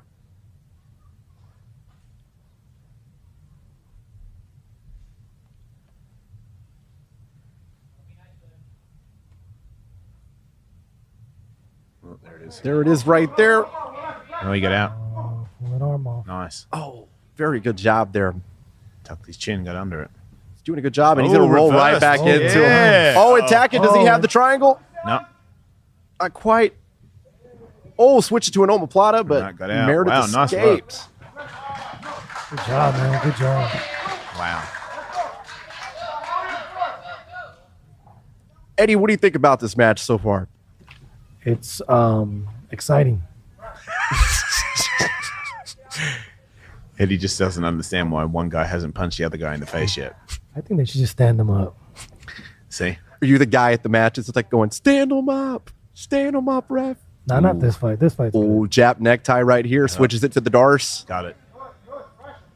You're done. This is in. He just needs to hook the leg, otherwise he risks possibly losing it. Oh, Tackett gets the leg, trying to cinch it there against Meredith. Tighten Just it needs up. to readjust the Darce there. Oh, he's moving it. He's going to mount the Wow. Darce. That's a Rafael Lovato Jr. move right there. He's got it. And he gets the tap.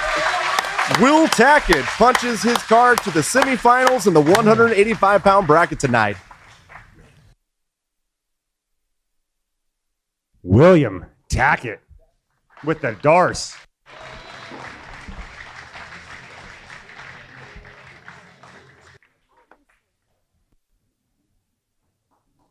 Bill Watts.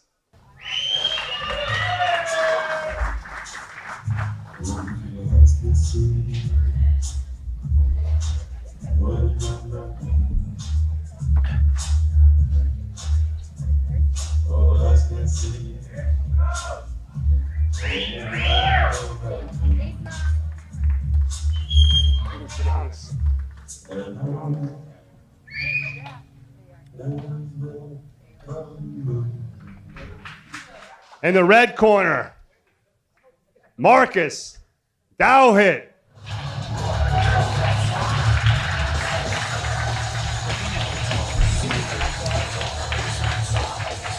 All right, so we're going to have Wild Bill Watts taking on Marcus DeWitt. These guys actually are one, and they got 2 fights together. So you got one in the gi, one in no gi, one win apiece. Tonight is the rubber match, no gi, so a little bit of history DeWitt. behind this one.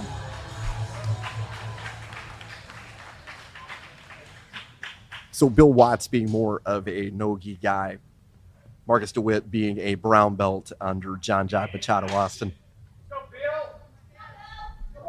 Okay, so we're back from break. We got special guest Kyle Kingsbury, former UFC light heavyweight. Notice how he has no hair, because he's a real fighter. Absolutely. That's Gotta what get happens. cleaned up. Yeah. We have a 100% bald commentary booth tonight. Onnit won't hire anybody else. If you've got hair, you need to stand over there. Exactly. Everybody's pulling on everybody's knees, which makes me want to puke. But still, that's the name of the game. This Oh, is great. the Now only he's thing yanking his heel off. This Awesome. gives me sweaty palms when I see guys Right? fucking getting close to the hooks. Okay, good. I'm glad somebody understands. I've been sweating the whole time I'm here because there's all those. Oh, God, he's pulling his foot off too. This has been the story tonight, really. Most of these he's in- matches, a lot of leg lock battles going on. He's fighting that. He's in a little bit of pain, and now he's going for his heel toe thing. Everybody's trying to pull the other person's foot off. Bill Watts. But now he's rolling into a knee bar. Nope, I don't know what I'm talking about. Good stuff. Neither one of these guys are really in a good spot to finish on the legs, even if they get the hook. See some good transitions, though. Uh-oh, back time. Nope, denied. Side control. Marcus DeWitt doing good there with. Oh, looks like he was trying to go for the Darcy. Not quite.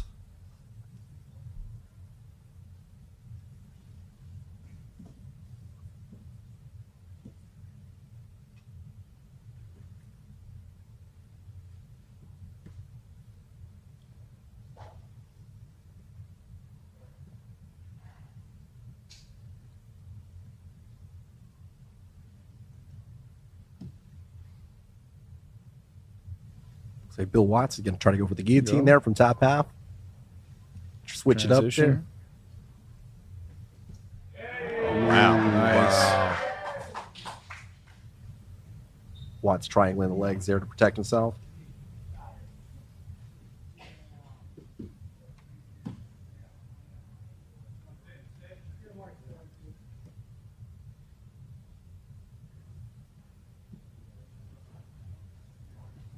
Still staying on the leg.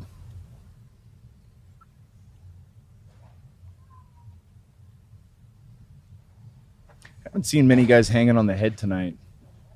Not much at all. It's been a big leg lock centric on an invitational this go around. This is the world these days. This is what we live in. Everybody in jiu-jitsu has to pull your foot off. They're not interested in heads anymore. It's no more guillotines. Yeah, heads. I know. Heads is old school.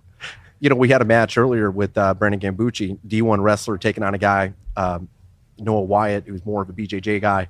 And I mean, you could tell, the stark contrast in styles.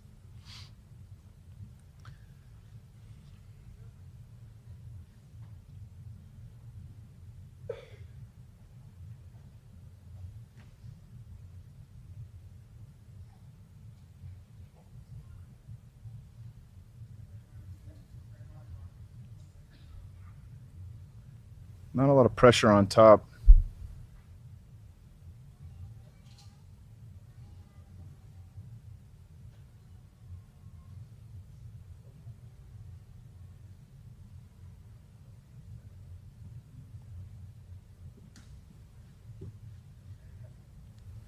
It's like Watts might be trying to chase. Nah, decided to abandon it. I think he's trying to get a guillotine from that top half. He's got one arm trapped right there. They kind of half-heartedly went to roll through and abandoned.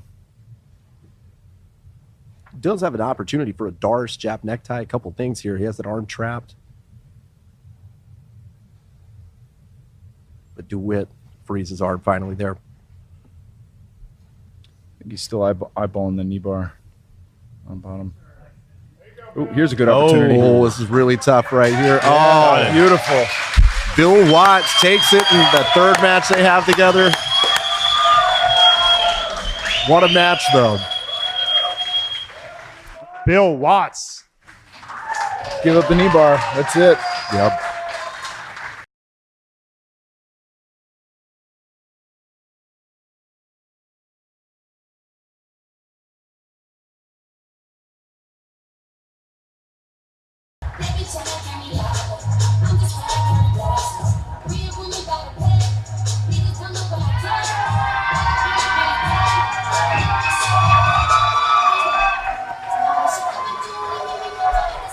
So it's going to be a showdown between Onnit Invitational SMA 6 West. winners here.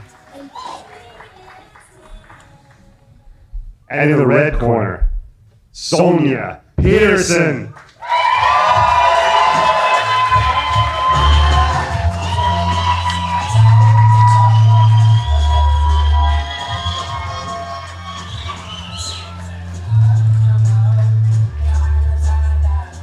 Who you got in this one? You know, it's a really tight one here because both of these Sonia girls won Peterson. their bracket at Onnit Invitational 6. You got the 145-pound champ and the 135-pound champ. I'm going to go with the experience here. I'm going to go with SMA West.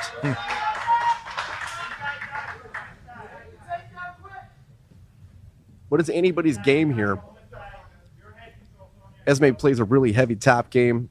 Sonia Peterson, very young, I believe is only like 16 years old, trains under Travis Moore over at John's Gym Temple. That's crazy. 16. And that's the thing we were talking about earlier. These kids that have been training since they were in the single digits. It's amazing what they, over time. I mean, by the time they're 18 years old, you got guys that are purple belts, tapping grown men that are higher belts than them, grown women. Guillotine. Peterson jumps that guillotine pretty solid. I like that. Just even if you're just going to threaten, attack. Head out. Attack the fucking head. I want to see that more. Absolutely. There she goes again, attacking it.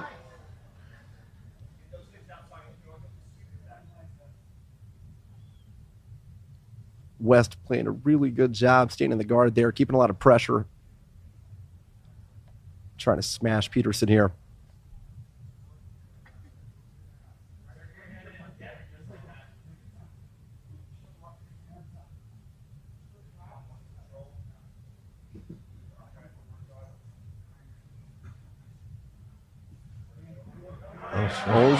Takes the mount. Wow.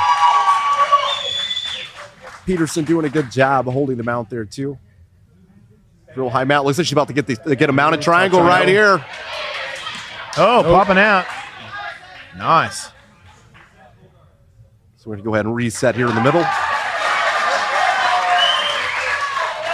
We got ourselves a match, ladies and gentlemen.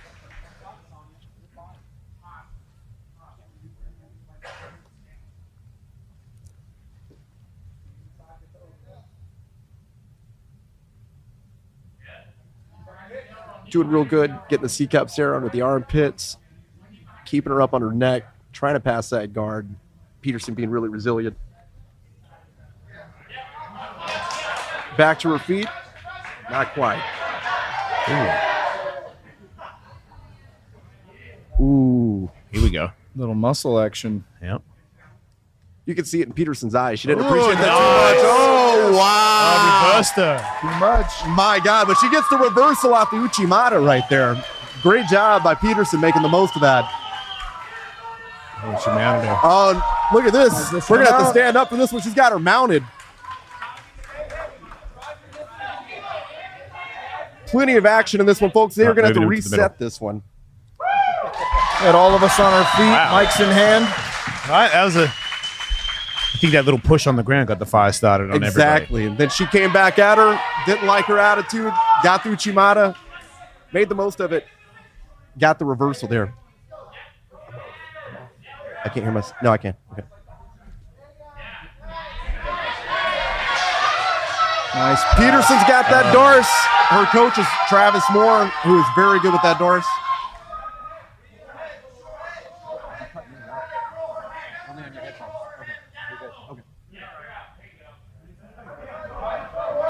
Peterson really chased that darts, did a great job Nice. with it, but couldn't get it. But man, Wow, nice throw. Oh, she's going to go for it again. Get the There guillotine. it- Nope. Nope. Not Now. quite.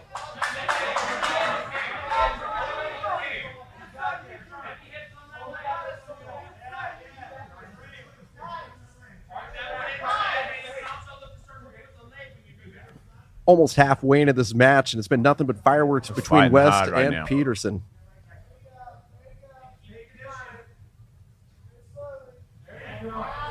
Looks like she's going to get the pass here. Nope.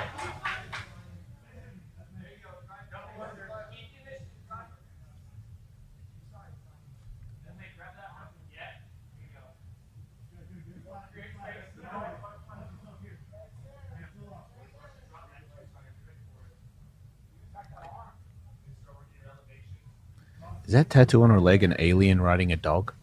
You know, I would think it probably is, knowing her. I'm thinking it is. That's awesome. It is pretty cool. Looks like an alien riding a pug. Which I was going to ask which what is- kind of dog is it looks like a pug. Sorry, I mean the match is great too, but Is it the pug from Men in Black if I think so. That would make sense. with the galaxy necklace? Oh, Uh-oh. inverts it. She's not above the knee line, though. She's going to have to work her Nope. way up it. Nope. Not going to get it. Nice. Oh. Spinning around. Oh, she's Oh, Still holding on. she's not above the knee line quite yet. And West is probably going to get out of this. I'm not sure. And she is out. And Esme West is relentless with that top pressure. Immediately, as soon as she gets out, is right back on top.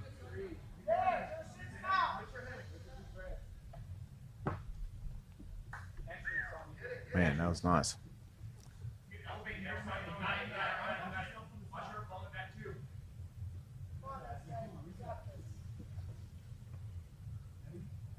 Looks like we're starting to see a little fatigue. Non-stop action so far, though. Absolutely. I could see the fatigue possibly being a factor with maybe a little bit of adrenaline there. It looks like they had a pretty heated moment in the middle of that match Yep. right there.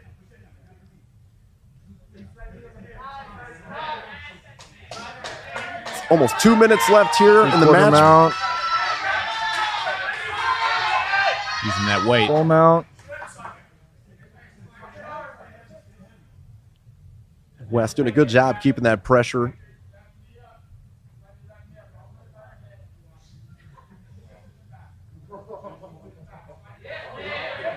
Very high mount, too, above the hips right there, which makes it really, really hard for Peterson to escape here.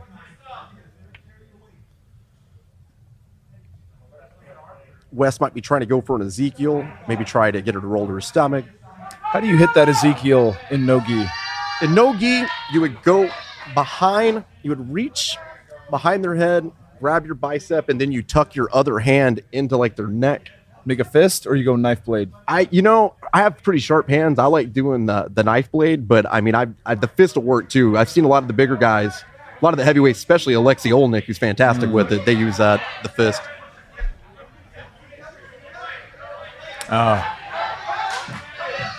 Ooh, got that near side arm control.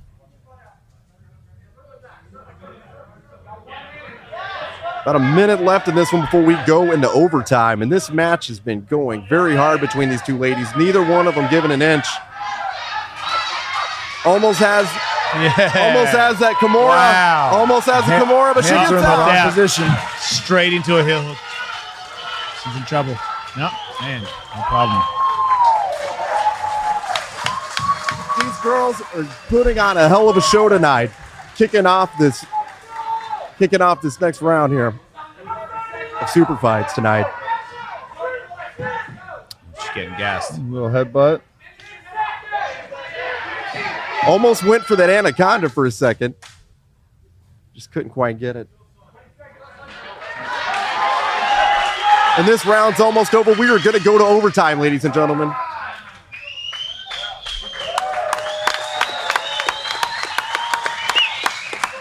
How many rounds of overtime do they get?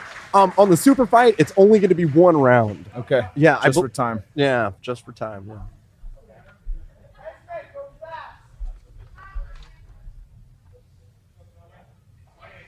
three overtimes for the finals in the brackets.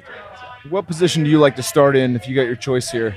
Me personally, I like taking the back, just because that's just where I feel most comfortable. And to me, it's less risk of transition as with the arm bars. You know, pretty tough. It wasn't incredibly fast, but it was quick enough to make a big difference here. Definitely. She seemed kind of gassed. Spider guard. Cool. And the beauty of these super fights, you can lay it all out there, not worrying about having another fight tonight. And both these ladies definitely did so. Oh, And Peterson's going to try her best to get out. Wow. How much? She can't quite get out. She can't quite get out. Wow. Wow. Looks like Esme West takes it by quickest escape.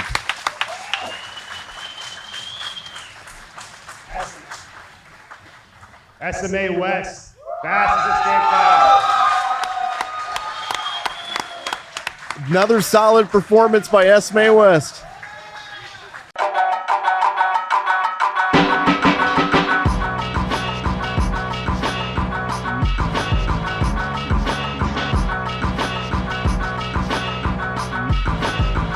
You're a bum bag guy? Oh yeah. Oh yeah. So you just rigged up in there? Yeah. Like, could you survive in the wilderness with that backpack, the bum bag? Maybe if I outfitted it properly. Yeah. Do you ever outfit it properly? Rarely. Maybe if You I'm can do going like camping. 2 days with that. No problem. Oh, yeah. Yeah, I could survive. Frank Rosenthal. I'm more of a fashion over function guy. I'll die looking good. Hey, they got really fashionable fanny packs now. No, they I don't. swear to God. The Japanese have like Louis Vuitton bags and fucking Gucci fanny packs. Man, that does, During South by Southwest, I worked an event. It was Japan night, and I can attest to that. Yeah, I've seen a lot of fanny packs. I've never seen more high-end fanny packs than in Japan. Kingsbury's Especially selling it. Harajuku. I'll do a Gucci. I'm surprised A you Gucci haven't- anything. I'm surprised you haven't opened up your own line of fanny packs yet. I think it's coming. I just got to get on it, talk on it into it. Got to get that You collaboration gotta sell going. me on it a little more. So far, not so good. I like that genuine leather that Rogan does. Yeah. Once again, he's a guy that doesn't care about fashion. That's the the bum bag way. I think we're good looking enough to overweigh it. He's a new angle. I totally agree. Overconfident, wearing a bum bag. Okay. I can respect that. Hey, I'm Tim- overconfident, so Tim I can Kennedy maybe I can wears one. Chuck Norris, Hulk Hogan, Chuck Norris wears Matthew one? McConaughey. Wait, does Matthew McConaughey? Basically, Fucking idiot. every childhood hero you McConaughey's could a think savage. of wears a bum bag. I'm in good company. So Wait, Chuck Norris wears a bum Chuck bag? Norris has a fucking fanny pack. I don't understand why Walker, you had to Texas wear. Ranger. I don't understand why you had to bring up any other name. That So- was the end of it.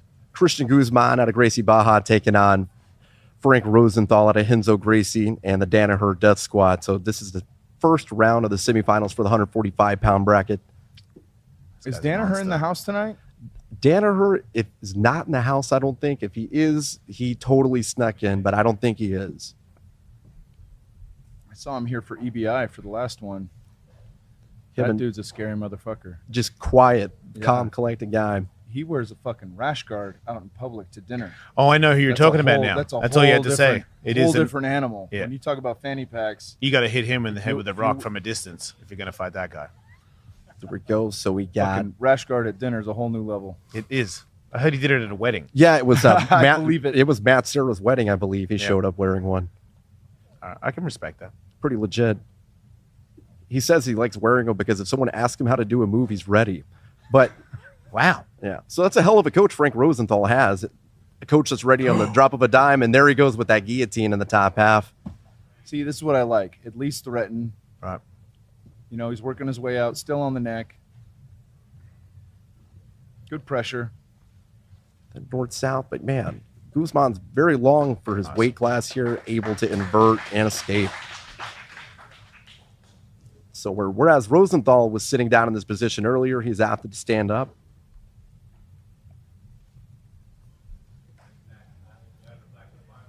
Way up the knee line right there.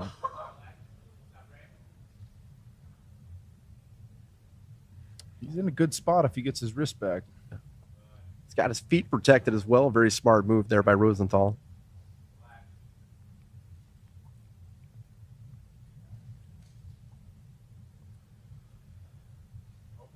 Now I can attack both here.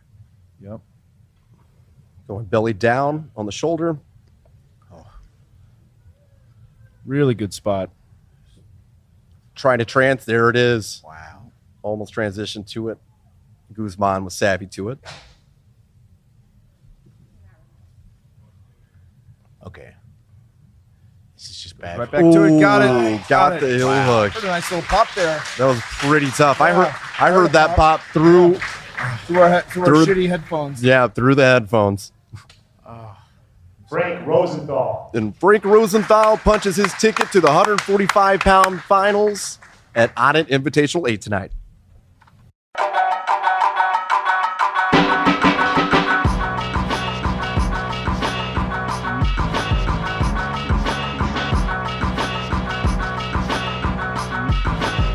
No question.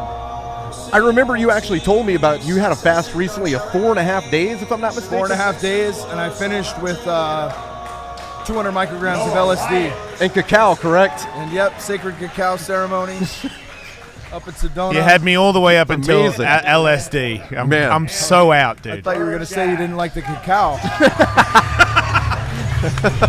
I'm 46. Cacao all day. I'm not fucking frying them. Maybe I should. Maybe it's time. I like this guy. It's called a good old hard reset sometimes. That's right, heart opener medicine. Yep.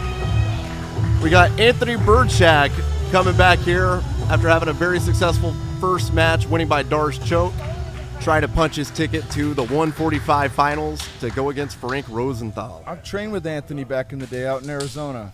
Yeah, I think it was Arizona Combat Sports or maybe Power MMA and Fitness with Ryan Bader and those guys. But I've seen him a lot back in AZ. Really talented. He seems pretty dude. serious. Yeah. Very legit guy.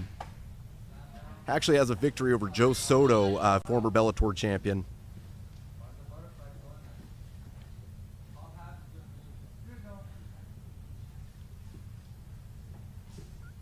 Man, it's got to be so weird to know what the dude's game plan is, and yet still he gets into it. Got caught in that triangle for a second, but Birdshag, being the veteran he is, gets out with ease.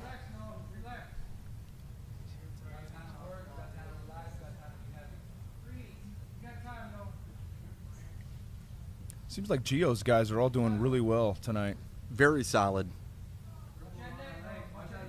And speaking of Darce, there he goes again, working for it. Oh, get me out of here. Keep rolling, keep rolling, keep They're rolling. going to keep roll off rolling. here. Yeah, that's one. trouble. That's one they should keep when they start back in the middle. There we go. And people in the front row getting their money's worth tonight for sure. Birdshag and Wyatt square back up in the center.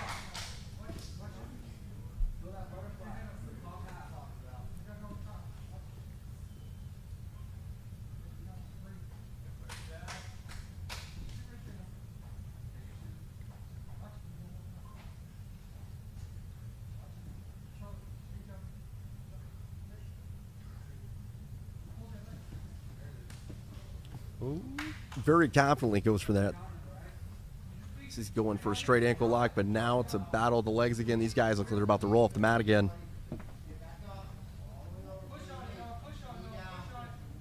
Pump the brakes.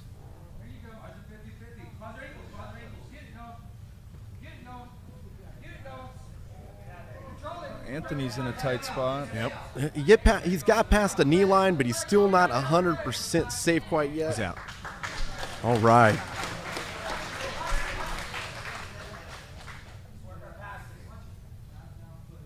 Wyatt really attacking heavy with the leg game tonight.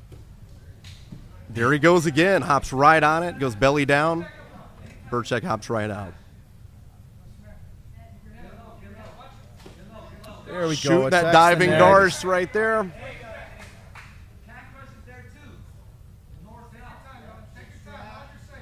Birdshag knows what he wants right here. Just like in the first match, he chased it over and over, knowing that once he gets it, it's on. Looking to transition with the hands underneath. He's got to keep his weight on him. Doesn't want it.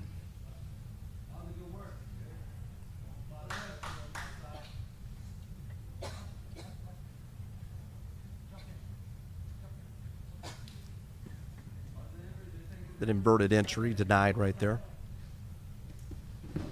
Tried it again head. right there and I like immediately dived right on it and grabbed his head. Good job by Burchak, the veteran. Gets the pass.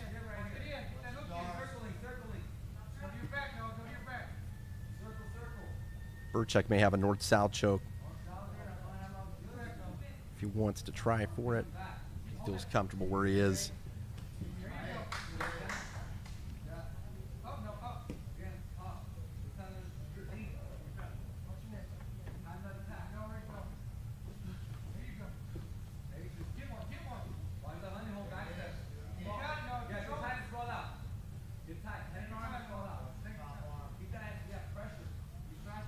It's a very, very solid match.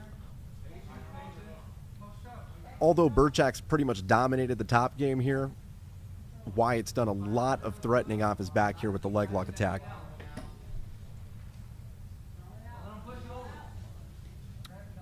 Wyatt's in a good spot here too on the leg.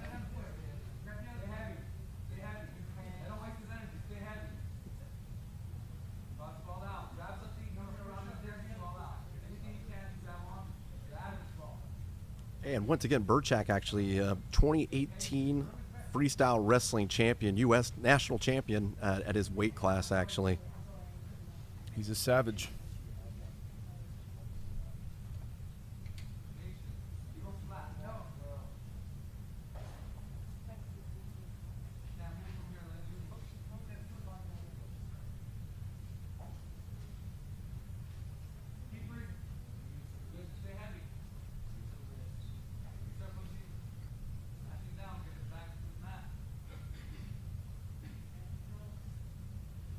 Not sure what Wyatt's looking for here.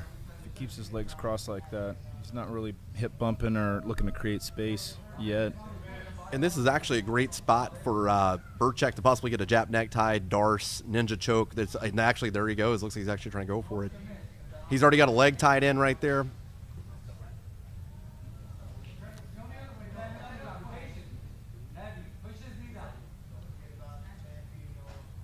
So hard to get underneath a good wrestler like that. You know, their base is just ridiculous. He's had a really tough time actually off his back. I mean, all things considered, who he's going against with the accolades, his wrestling accolades and everything like that. He's done a really good job attacking the leg lock game and everything, but right now it looks like it's almost at a stalemate, like he's really stuck at this point. He might be a little tired too.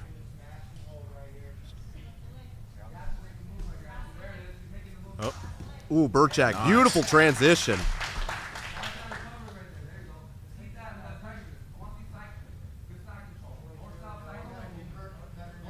he's wearing him out. Able to get the arm back.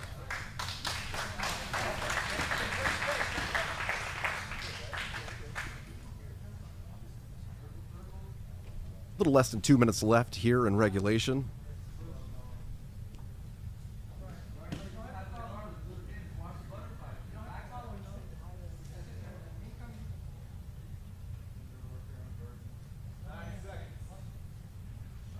And Wyatt actually, this is a lot like his first match. Really, it could be his game plan is to go into overtime. He may know exactly what he wants in terms of being resilient here.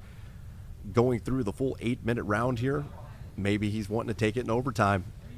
He doesn't look fatigued for how much pressure he's had on top of him. I can agree with that 100%. And, in his first match, he took on a D1 wrestler, a Duke alumni, All-American, in high school, 3-time All-American, and he came out on top in overtime there. But he definitely had to, go through a lot of adversity to get to that point, kind of like what he's going through now.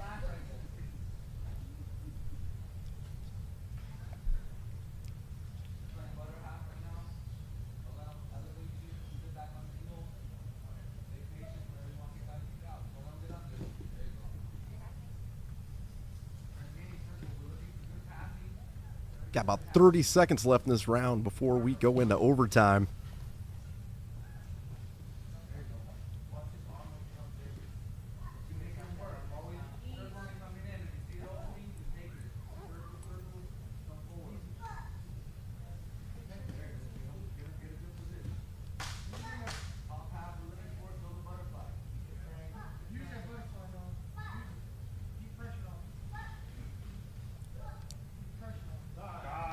We are going to overtime. Sorry, boys, I got to jump. It's a pleasure seeing you, man. Okay, so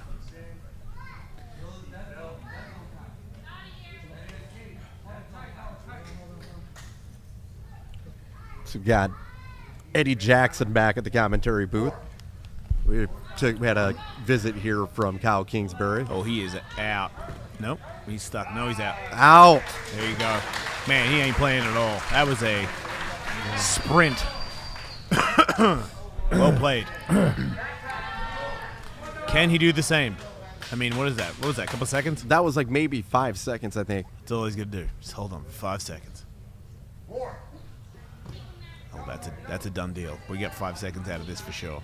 Oh, triangle This the body. is a done deal for sure. He's even trying to crank the chin. Neck crank a little bit. Yeah. Seems to me. Yep, there you go. Wait, what? What happened? That was long enough. What? So Burchak takes the victory. Yeah, I It was gonna sounds like say. it was like a photo finish almost. Really? Was it that close? It was that close. It looked like it okay. might have been by like almost off by Wait a half minute. second. Wait a minute. Wait a minute. Wait, they're doing it again. Sudden Wait, it was death. even? It was even time. It was. Oh, 2 rounds. Oh, okay. That's why. Okay. So we're going. This is 2 rounds here. Man, he just spins again like a maniac, and he is going to get out again. Burchak is Wow. out. Oh my God. So Man. apologize for everybody watching out here. There is 2 overtimes in the semifinals, 3 overtimes in the finals. So Burchak wins the first overtime, and see how he does in the second one here. Just trying to take his time, burn some gas getting out of that. Here we go.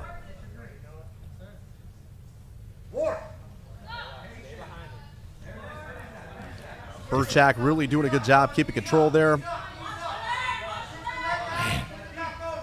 It's over. And it looks like Burchak has punched his ticket to the finals against Frank Rosenthal out of Henzo Gracie Academy out in New York, making the trip all the way down here. So we got Tucson, Arizona.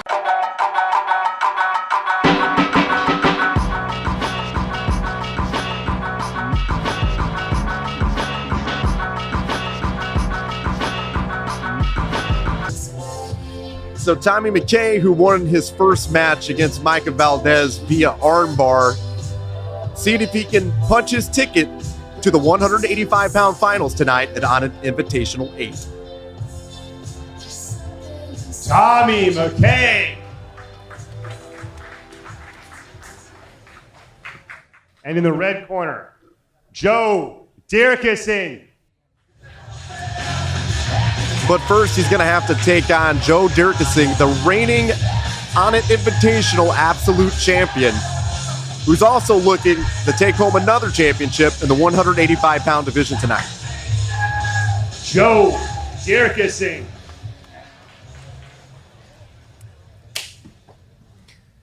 Little Tito Ortiz move there. Shout out to Tito. Oh, yeah. One of the greats. Very nice guy. Shout out to going bold smoothly.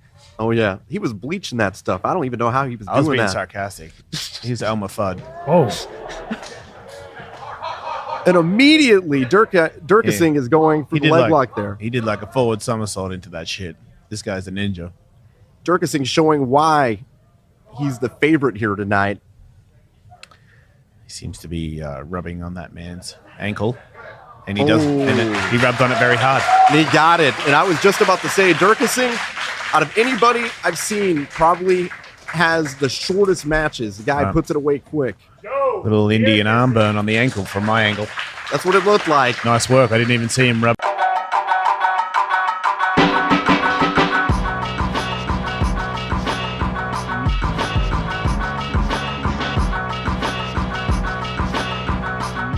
The winner of this is going to take on Joe Dirkising, who is an absolute animal.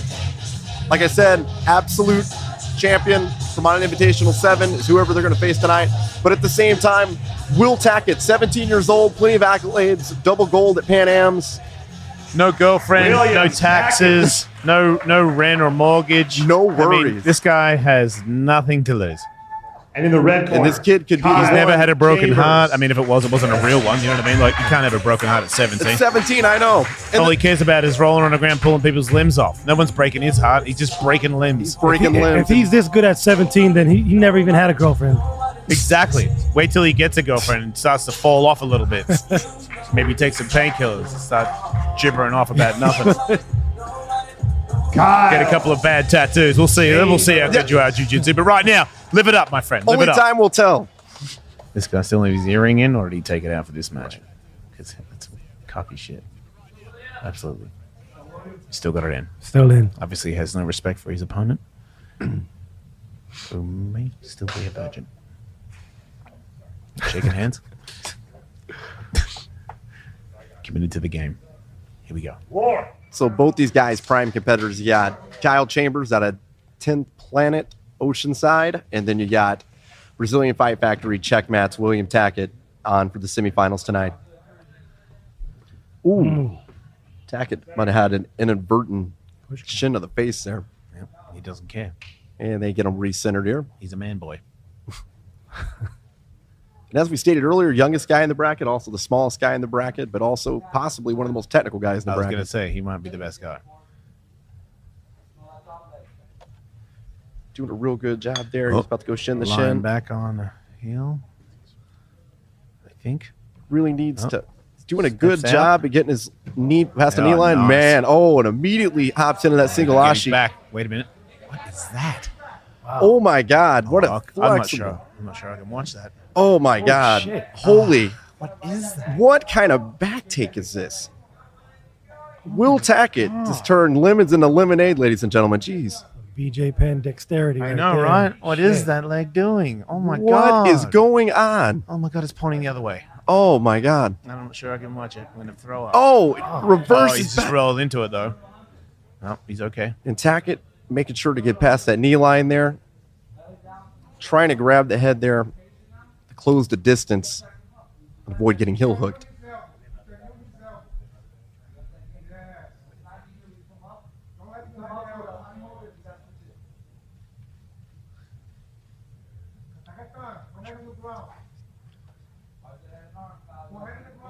Trying to get a head and arm going here. He's got that Ooh, head he and got arm. it. He's got it. Oh, no. Popped out into his back. Wow. And now it's a back take. Got man. right to the body triangle. This guy is so gnarly. This kid's good. Will Tackett, seamless once again with that body triangle transition. Fantastic work by the 17-year-old prodigy. Oh. He's got it under. He's fighting the hands. Doing a really good job doing the Dark Haven right there. Keeping his back and the back of his head on the mat there, preventing from getting his back taken there. Trying to turn into him. Tackett recognizes it, transitions to mount. Oh. Tackett trying to go for the mounted triangle. Chambers using that This kid is flexibility. crazy, Damn. man. There, look how he got- cold oh. and calculated. Oh, man. slip out. He went Man. Fantastic. Nice. for it. Good job, man. Amazing work here by both competitors. Such a close call. Great double leg takedown there by Will Tackett. Gets back on his feet. Jumped right in the guard. Oh, left his leg open though. Has to be very careful. Tackett's going to have to really, really work hard to get his leg out of here. He's got to get past the knee line. Wow. Rolls with man, it. he is Chamber. something else, man. That's some speed right there. It's amazing. And that's also, oh my God, there it is, the leg again. He's doing it again. The dexterity on this kid and the flexibility is amazing. Actually, he almost has him set up in a truck. Yep. Oh, oh, Can he get his back? Again, man. Doing What the is same- that? that's oh my God, that amazing. leg is so high. and there he is back in the same position about a minute and a half later after he was there originally. Tackett knows what he wants, and hopefully he'll get it this time.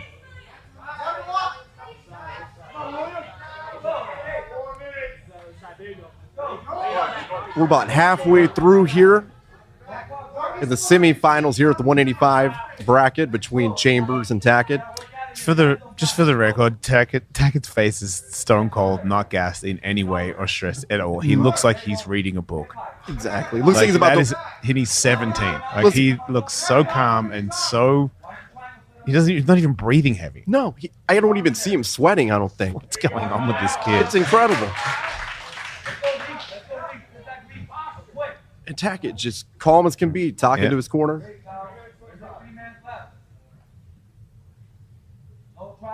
About 3 minutes and 20 seconds left here. Man. Oh, goes for the omoplata attempt there. Chambers anticipates, goes with it, and we're Have you ever resetting. seen anyone go into a platter like that? No, can't say I have. Not at my gym. Holy crap, this guy's gnarly.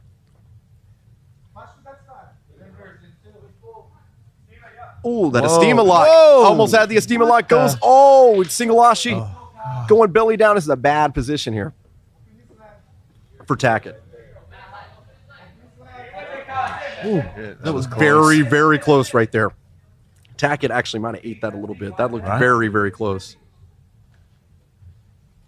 Going belly down again. He's caught again. Oh, man.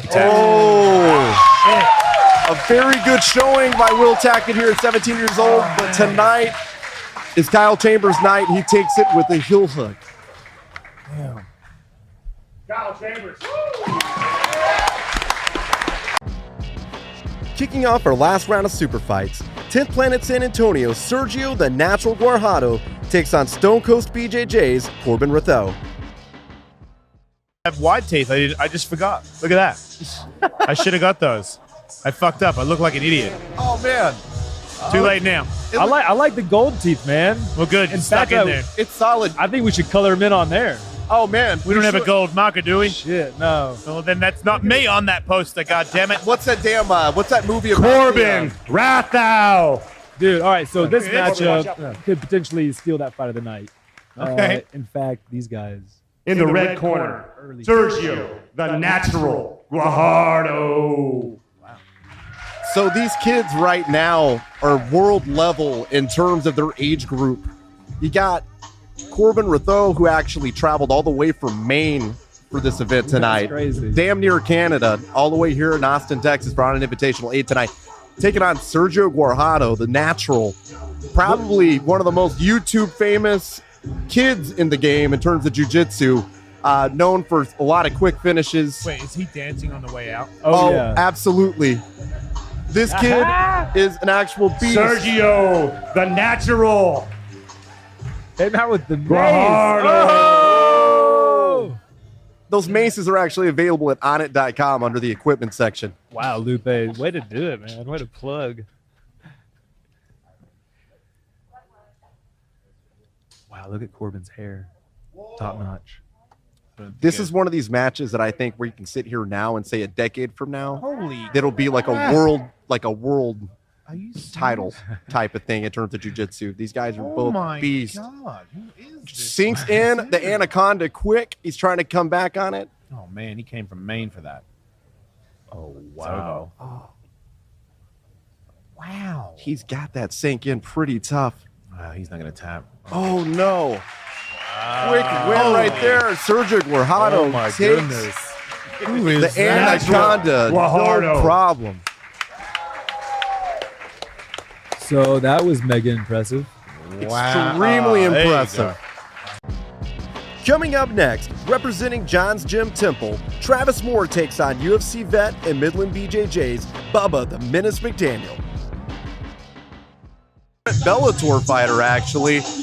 Texas native coming out of Wichita Falls, but these days he's training under Bruno Bastos out at Midland BJJ out in West Texas. Oh, this is dancing.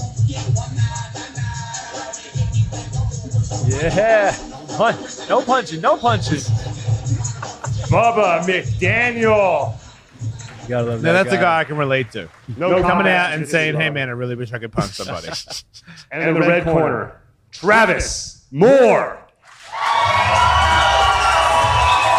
Travis Moore out of John's Gym Temple coming out here. No stranger, the EBI 9 and 14 veteran coming out here to put on a show as usual. Yeah, Travis been on here a number of times. Look for a guard pull and him starting to go shoe shopping, man. He's had a lot of success thus far, just pulling guard and hitting heel hooks on people. Travis Moore. Travis Moore has been really evolving his game lately to be more savvy with the leg lock game, being more known as a Darce Anaconda kind of guy. True. He's got a great triangle as well. And there he goes. You called it, Andrew. Of course I did. Come on. But Bubba's got that MMA style, smash and pass type of jiu-jitsu game.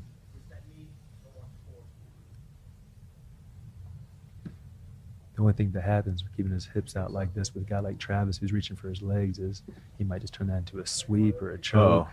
There he goes right now for it. Keeping his weight down on That's it. a very, very wide base by the veteran McDaniel right there. Yeah, heavy dude. Came in at 205 for this one. Cut a little while for it. He's been fighting. He used to fight in the UFC at middleweight. He's been doing a little light heavyweight and heavyweight fights. Actually has a victory over, I'm trying to think what his name was, Gilbert off of the season he was on. Real big guy. I always forget his last name. Why does it do as much good? No, I can't believe I'm drawing a blank on it now. Look him up. Interesting point, though. Well done. We'll learn something from that. Yeah.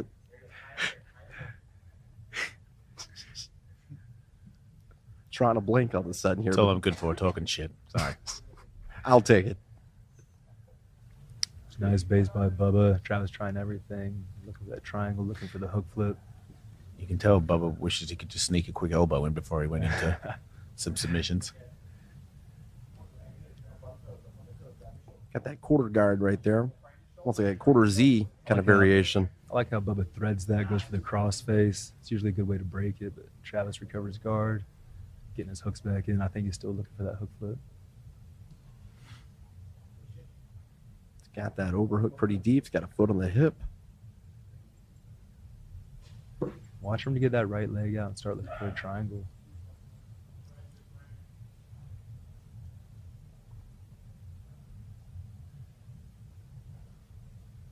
How quiet it is in here. Could drop a pin. It's like we're in Japan. Yeah. And then when there's like a bunch of excitement, everybody's like, oh, at the same time. No, it's small claps. Oh, it is, right? Yeah. Small claps. No So yelling. crazy. Killing each other. Slow clap. Small clap. That's very true. I actually remember watching some Pride back in the day, and there'd be someone to get slammed on their head, and people would just kind of clap. Yeah, It's like it's the undercard of the UFC when you get to hear people's Wives. foots on the mat instead of people yelling knees.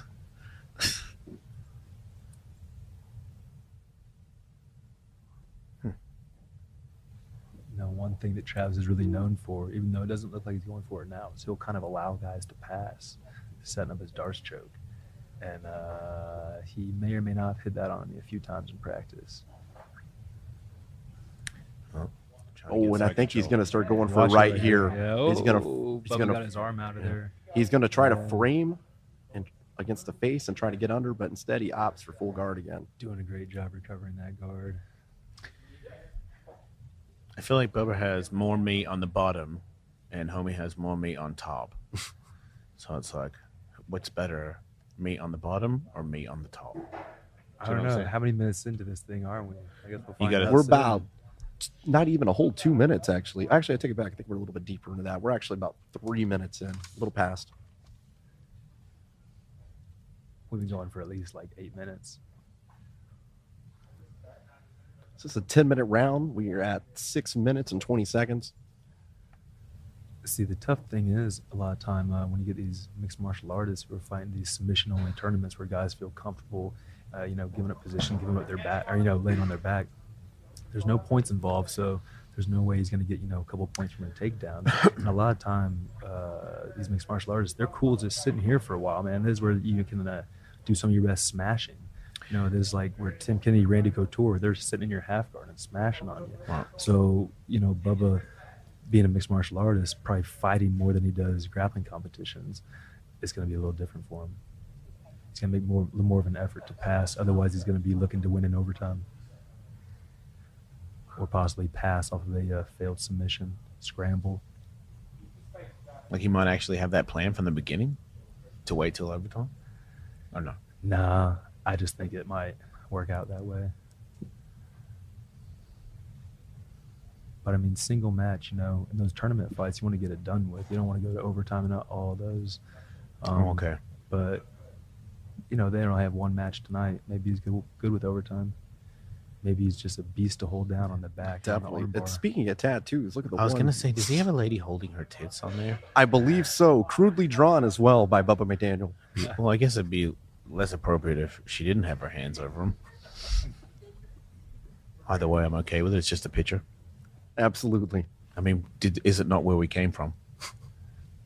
Very valid point, Jason Ellis. Thank you. You really shouldn't be here. We should blame Andrew for that. Come on. It's entirely your fault. Bubba McDaniel here trying to slow cook Travis Moore Ooh, and tries to nope, jump denied. the butterflies. Can't quite get it. It actually gets kind of confusing at some point because they both, you know, bald, super sweaty, you know, a lot of veins, a lot of veins on the head. Bubba looked at Who's and who? I was like, this is ridiculous. Can I punch him now?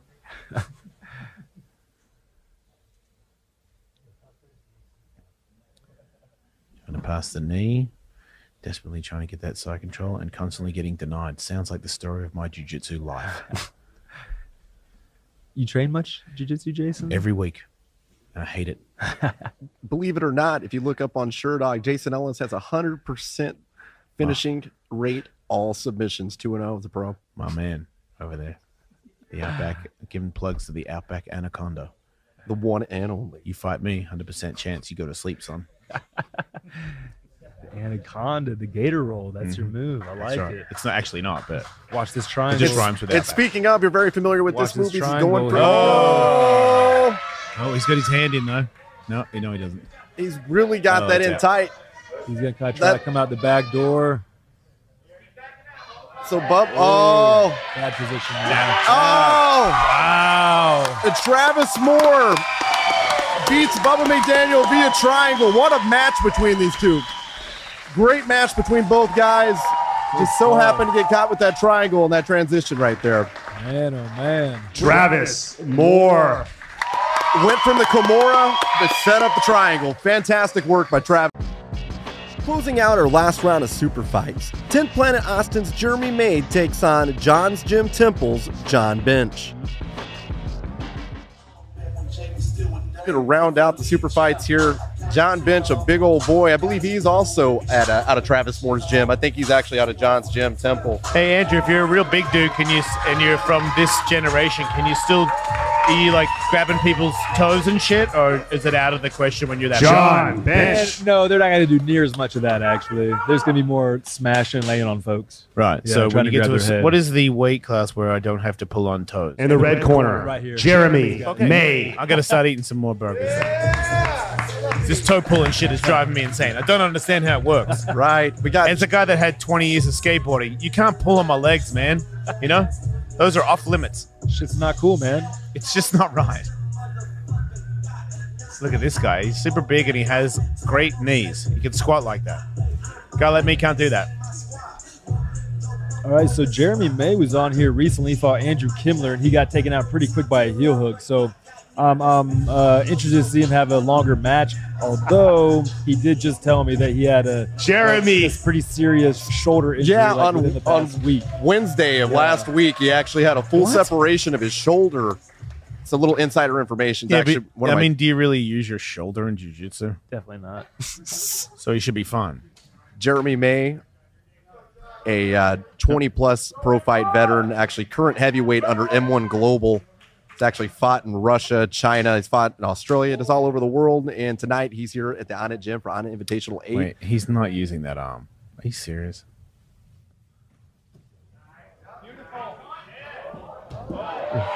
He was ready to fly. It's a big boy. He had a I'm gonna fly face. It definitely looks like that shoulder's Did you see really. that? He gave it to us. That Yeah. shoulder's Watch me fly. definitely starting to bother him. You can tell. I mean, that's ridiculous. Jeremy May's been doing this a long time, and I can tell when someone definitely has an injury. I know. It's a bummer. Doing a great job nonetheless. He's got his back taken here. Bench, pretty big guy. Yeah, Bench is gigantic. I think he's a pretty accomplished wrestler as well. Absolutely. Just cranking that Going neck. for that face crank. Oh, God, I hate that stuff. You gonna do what you gotta do, though.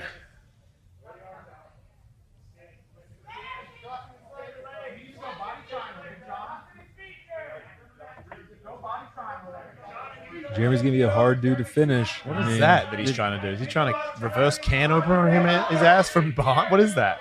What the? What is that when you do that? Jeremy likes to do a bunch of these like dirty moves where you think you're in a good position and he like grabs your toe or grabs the back of your head and all of a sudden you're like, oh, tap, tap, tap, tap, tap. Oh, wait, so he just like There's Jeremy May. inflicted a little bit of pain just to get out of that? Oh, totally. Jeremy May using the in-house big screen here as a mirror. Doesn't seem too enthused by the work by John Bench taking his back here. Looks like he's actually trying to get the crossface there against May. Oh, he's in some trouble now. It's a pretty tough position to be in. May, very strong guy. Wow, he's fighting out of it. He's fighting out of it just fine. Man. Jeremy May doing a good job fighting the hands, defending his neck, doing a good job. Just looking at the camera. Just relaxing there. It's a really good face crank right there, though. It's a really good crank, unfortunately, to be caught in. Bridging into it, too. He is really putting everything he can into it. I wouldn't be surprised if he bloodied his nose off that one. I wouldn't be surprised if he gasses his arms out by not hitting this. That's very true. That's a good point you got there, Andrew. I just saw him wince a little bit. That shoulder's bugging him. Oh, yeah, you saw it, huh? And as you said, he took a couple deep breaths there, kind of taking a break at the same time, trying to hold the position there. Yeah, man, that's exhausting on your arms. You think you have to finish every time? I know, he's really trying to crank you. That's a lot to fight off, too. I mean, that's a lot you have to sink down on. He almost has it right here. Ooh, staying strong. He's just giggling. I don't know why that's funny, but okay. Wish I was that confident. Jeremy May is just having the time of his life, not giving a damn, really. It's tough to defend these chokes off, in this position, especially without a mouthpiece. Sometimes it grinds your teeth together. I saw a shoulder. Tried. Which is his bad arm? His left arm? I think so. I think, yeah. Yeah. I believe so. It was the one that he wasn't using at the start of the fight, so I'm going to lean towards that.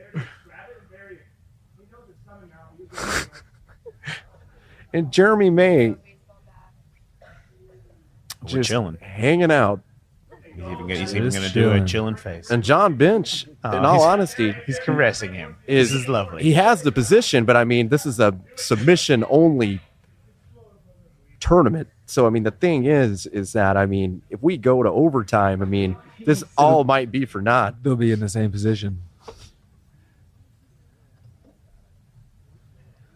So Yeah, I like to see Jeremy get a little more active on his escape right now, but I imagine it's hard if you got a messed up shoulder. But don't you think if you just said if Jeremy can just rest and wait until but then he'll be stuck in this position in overtime, and maybe he gets held like this for a few minutes. Oh, okay. Then that's a shitty escape time. Okay. So, looks like Bench is actually trying to get him to his belly, but the thing is, it looks like he might be wiggling out. Not quite. I like Jeremy's faces. I know. I'm trying to understand what that means. Jeremy May's expressions. Oh, he's trying to wipe that face right off his head right now, though. He's cranking it. Yeah, he's not too happy with that. Here we go. Jeremy May does not give a damn. Look at that. That's a tough dude. Oh, my God. That's a super tough dude. He's bleeding out his nose now. He's starting to wear it a little.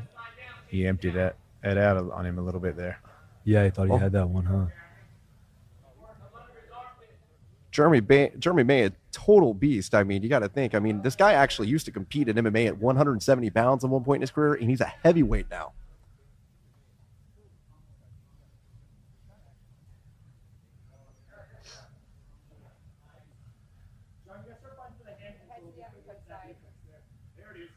I don't want to overshadow what John Bench is doing either. Quick takedown on the back. Absolutely. Hold him here the whole time. I'm not great from finishing from the back, but if you're able to maintain position and continually threaten, that's pretty good. Absolutely. He's holding position, and if this were like at a points match, I mean, he'd be dominating 100% at this point. Oh. But Jeremy May looks like he is possibly out, not quite. He's going to try to dump him off there. It's out. Jeremy May Whoa. up. Ladies and gentlemen, what a resilient individual. The experience shows here. Now he's looking to smash. Jeremy's got a lot Down to of cool 4 moves minutes right left here. in this 10-minute match. You got to think, Jeremy May was held in that position for almost a full 6 minutes, and now he's on top. Let's see how John Bench does after squeezing so hard, trying to finish that multiple times, which Jeremy May is actually wearing on his face.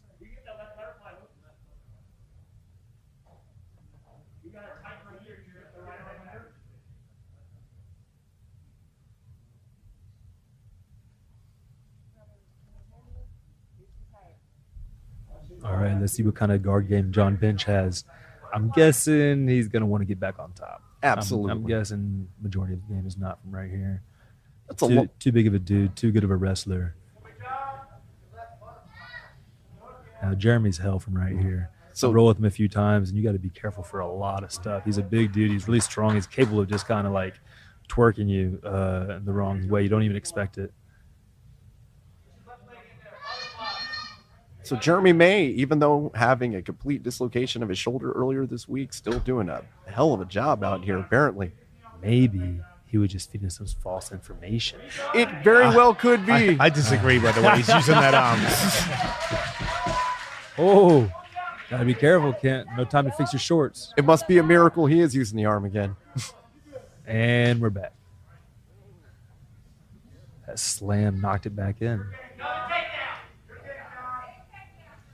Yeah, he can't even push off. I know, with it. right? He's not even putting it out. Yeah.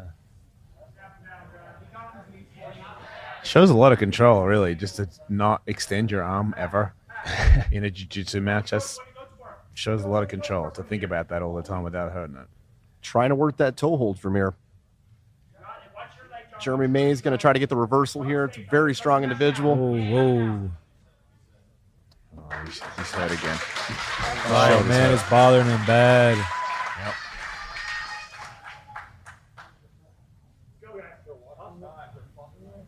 Wait, what? He's asking the time. Don't worry about the time, dude. Just go. Fine to go with one arm. Just wrestle. Yeah, right? Submission only. That's right, Priscilla. Yeah, it's tough for Jeremy being on the bottom right. I mean, he can't use his left arm, can't underhook, can't really attack with it, can't post with it.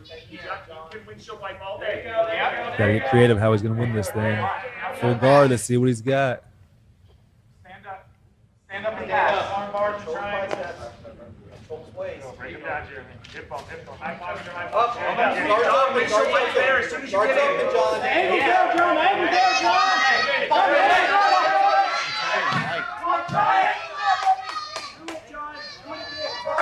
Nice match. Back to their feet. It's a hell of a match here. This easily could have been over within the first minute. I mean, he had a great position on him. It's just both these guys are really resilient. Of course, John Bench has kind of had the better of the exchanges here, but Jeremy May doing great when he has had the top position. Oh, Wow. going for that armbar. So this is almost going to overtime. We're actually about to hit the 30-second mark right now.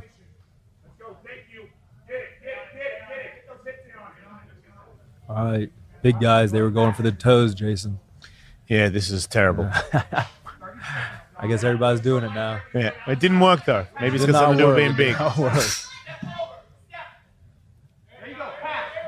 Where do you train once a week? Eric Cruz's gym, 10th Planet in Pasadena. Okay, right on. Yeah.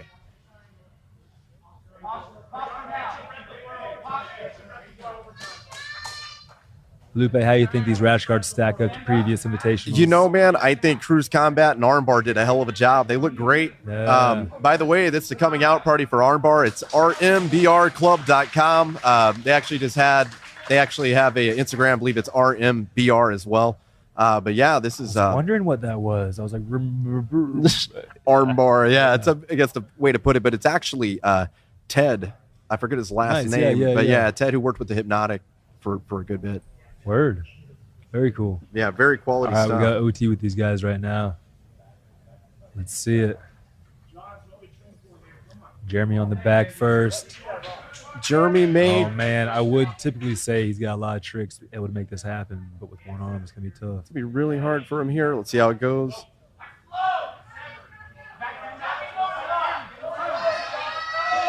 He's staying tight, chest to back. Oh, wow. Oh, got the my grip, gosh. going for that face crank. Oh man, oh man. Oh, he's got this, I believe. I don't know. Jeremy May is just pure pain, and I believe that he's not going to get out of this. Got a little further. He thought about it. He thought about tapping this he in. did. Oh, no. Oh, Looks like he Got didn't get it. this one. Jeremy May. He's going to tap. He's Oh, tapping. there's a tap. All right. Jeremy May gets the tap.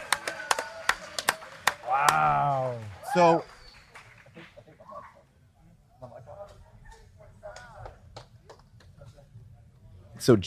no. They get to go again, right? Right.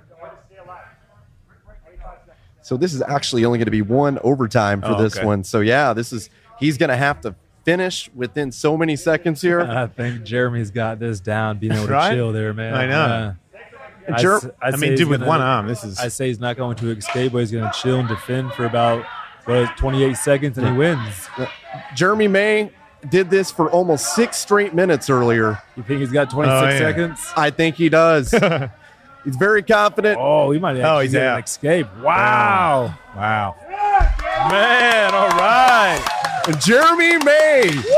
Jeremy May. Jeremy May. Against all odds. I didn't Jeremy do that shit either, May. he says.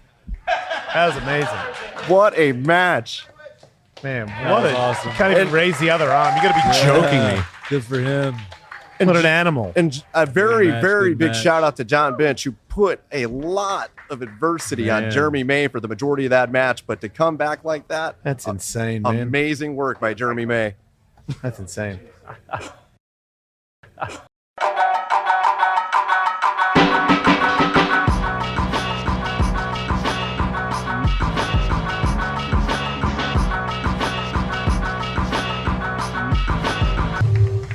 And Anthony Burchak. It's going to be a fantastic match here. Anthony Burchak.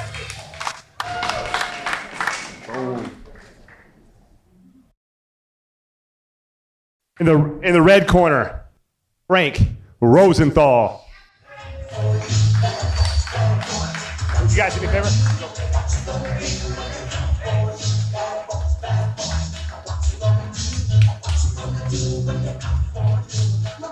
This right here is going to be leg lock city, I feel. Yeah. Frank Rosenthal. Yeah, Rosenthal this is a bad matchup, I feel like. I believe he's going to start sitting. I feel like everybody fighting Rosenthal is a bad matchup. Absolutely. And there he goes. Right. Sits down.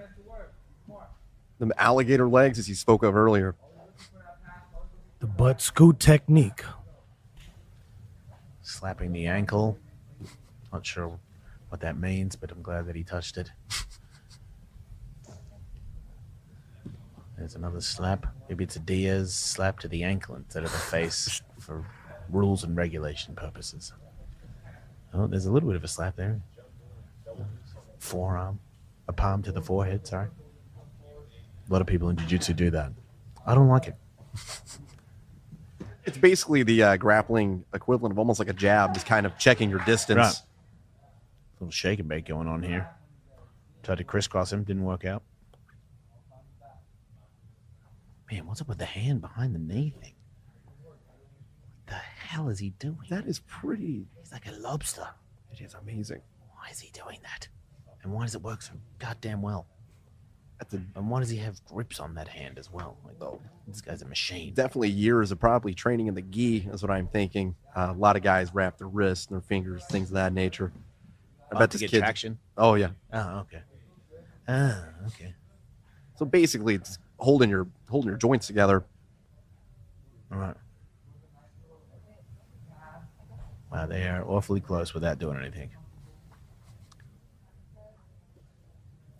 So Burchak being very cautious about hopping. I don't blame him. Don't blame him one bit. Yep. So this is for the 145-pound Onnit Invitational 8 championship here between Anthony Burchak and Frank Rosenthal.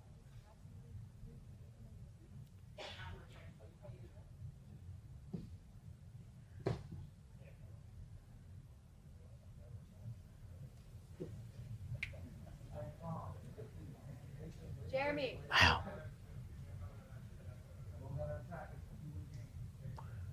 Both guys trying to figure each other out still, it looks like. And Burchak actually in his last match definitely had to fight off quite the leg lock game. And when you got a guy like this, it's their bread and butter, it's their specialty. You got to be very careful. It seems like he's being a little more aggressive in terms of brushing his hair for him, trying to goad him. There you go. A little bit messy. Oh, trying to do that inversion right there to goad him in.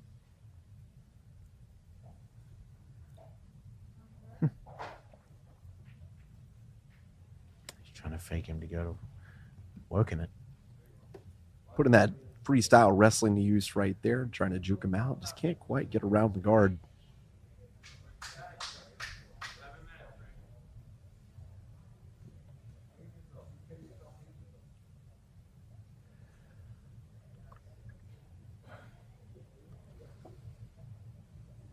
Man, what is that? I was just about to mention that again. That's just double hands under the back of the neck. Did he punch him in the ankle? I wonder. You allowed to do that? It almost like he was kind of backhanding the back of his calf. Kind of juke stepping him in there. Trying to fake those lobster claws to get inside.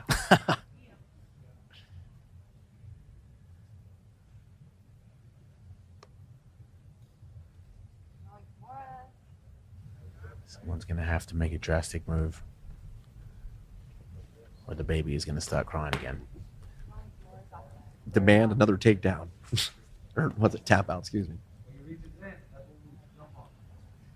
I thought they all had to start on their feet.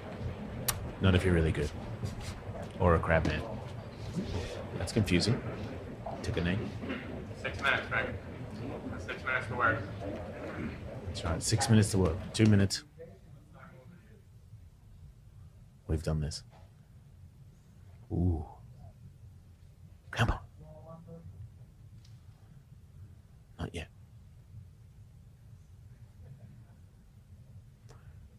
Oh, now everybody's looking at videos of themselves.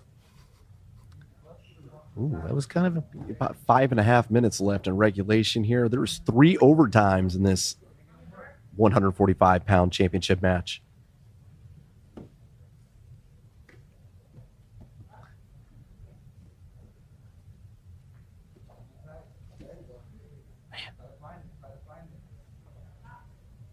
This is definitely a stalemate just because both these guys are just so great at what they do. Got a guy who's an amazing heel hook artist, leg lock game. You got a guy who's a national champion freestyle wrestler. And right now, both those things are kind of canceling each other out. The first one to make the mistake.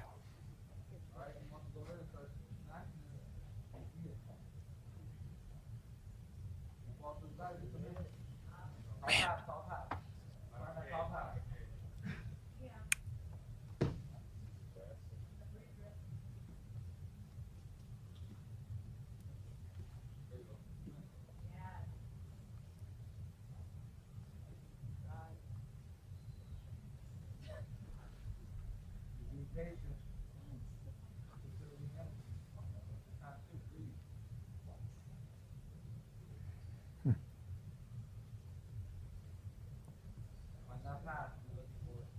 Almost 6 minutes in, we haven't had really any engagement to really have any threat of any submission. But like I said earlier, it's just a testament to both these guys' style. Both just great, so great at what they do.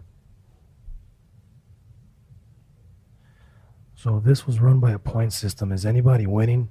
In all honesty, yes. It would be, if it was a point system, it would be Burchak because he would actually have what they call an advantage.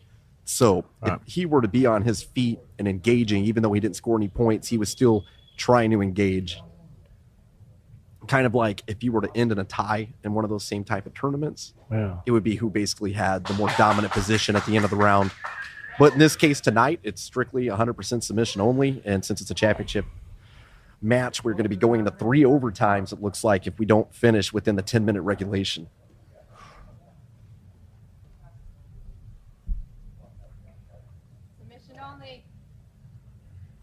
Eddie Jackson, what's your take on this? You see, it's a very strategic situation for both gentlemen here. I can agree with that 100%.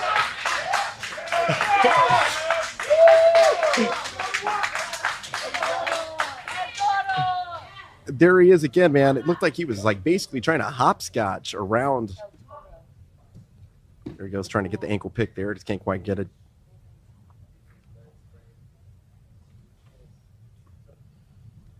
Two and a half minutes left in regulation. How the time flies. No, time flies when you're having fun. Right? Totally. That's what's happening.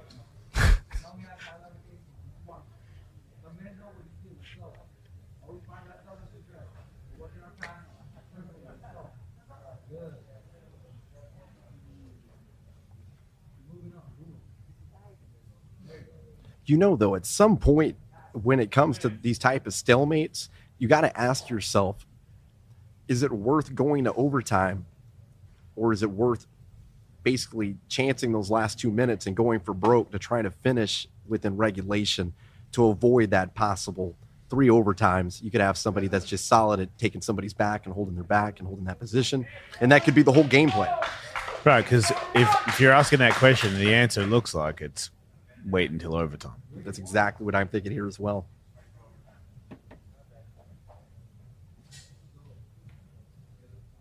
So I got a question. Yes, sir. Yeah, I'm intrigued. Who's spending more energy right now? Oh, that's the top guy for That'd sure. be Burchak for sure. And that kind of goes back to what I was saying earlier about this style, about starting kind of butt scooting, as you were saying earlier, is that they have to come to you. And if they don't come to you, I know it sounds funny, even though you're the one sitting down, it kind of makes the guy standing up look like he doesn't want to engage. And it kind of makes you wonder, why doesn't he want to engage? So in this case, he's not wanting to engage because this leg lock game is total fire coming out of Danaher Death Squad.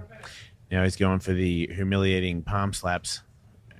Looks like he's kind of frustrating him. Yeah, he's trying to get a counter slap out of it, which means he is frustrating him.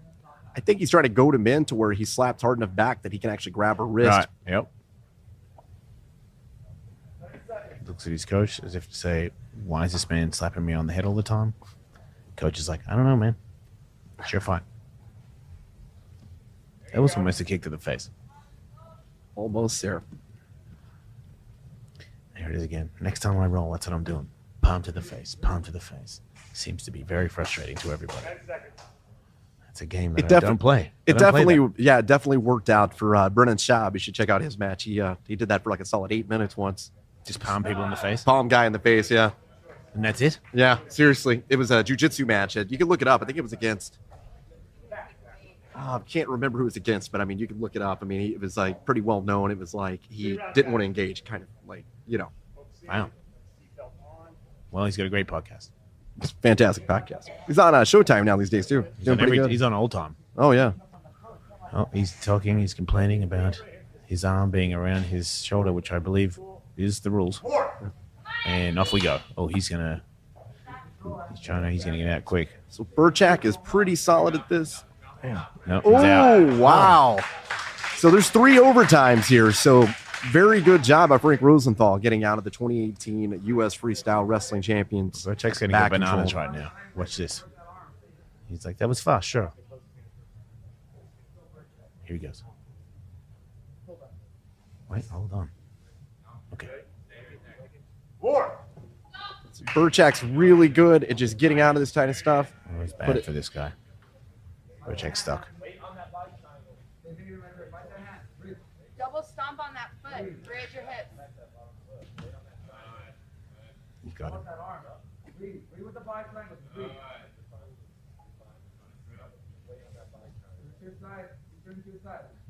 2 feet on that one foot. And bridge your hips. Attack the body triangle. Rosenthal just sticking to him like glue. Still got the body triangle in. He's even under the he neck. got He it. tapped him. Oh, shit. Ooh.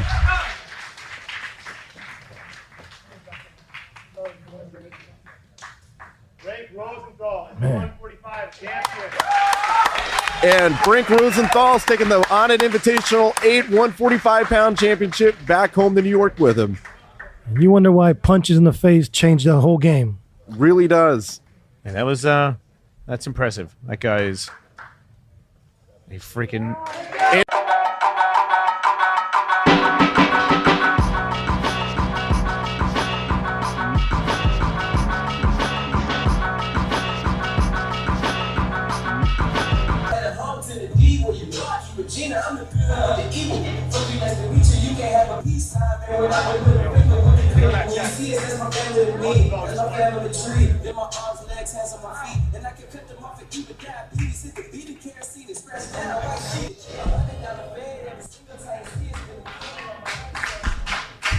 Kyle Chambers. And in the red corner, Joe Dirkising. All right.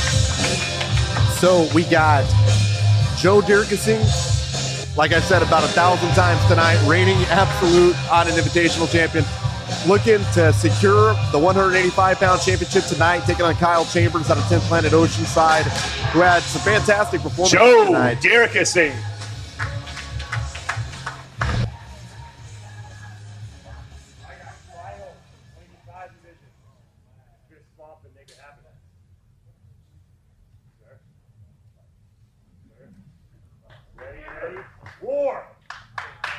And here we go, Dirkising versus Chambers. Chambers going with the Granby and Verts. Wow. I'm confused. I mean, looks like he's trying to goad him into the leg game there, is what it looks like. It may look crazy to anybody else, but that's exactly what he wants. Yep, looks crazy to me. Right back to it.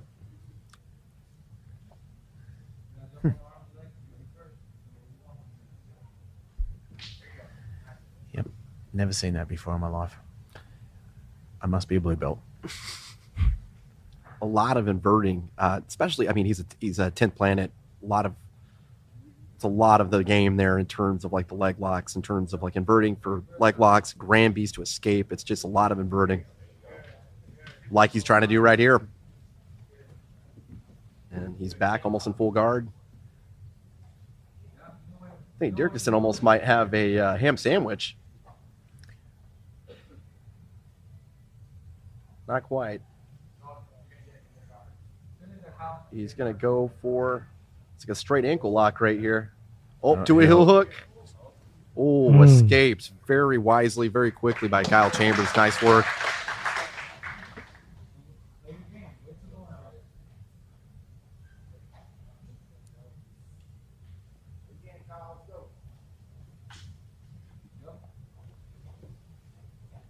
Over the knee line right there for Dirkising. Oh. Wow. He still has it. He's going to single ashi.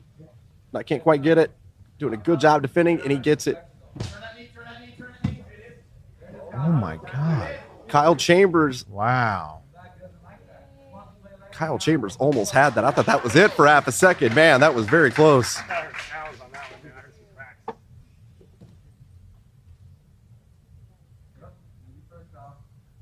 Working that quarter Z is Kyle Chambers off his back there. Very popular in the 10th Planet systems.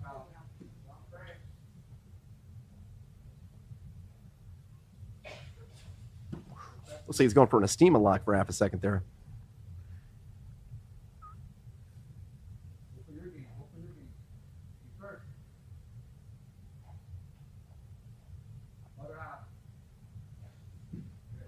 Almost took the back there.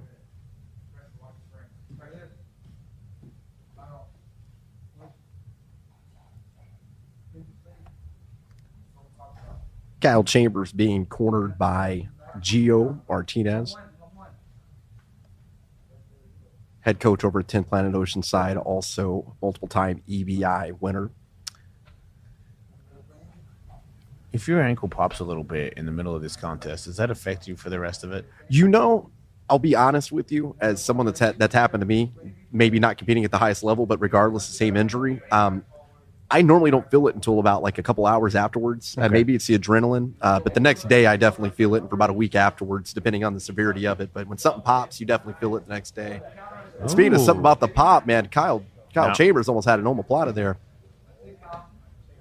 Oh, he's got that outside ashi actually.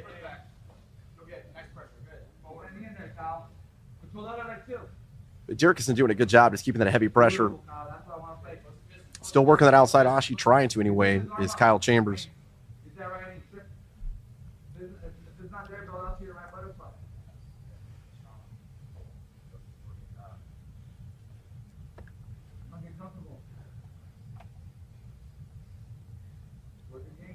Dirksen using that head pressure on his chest to kind of make it a little even harder on Kyle Chambers there, a little more uncomfortable there in that three-quarter guard. Three-quarter mount, excuse me.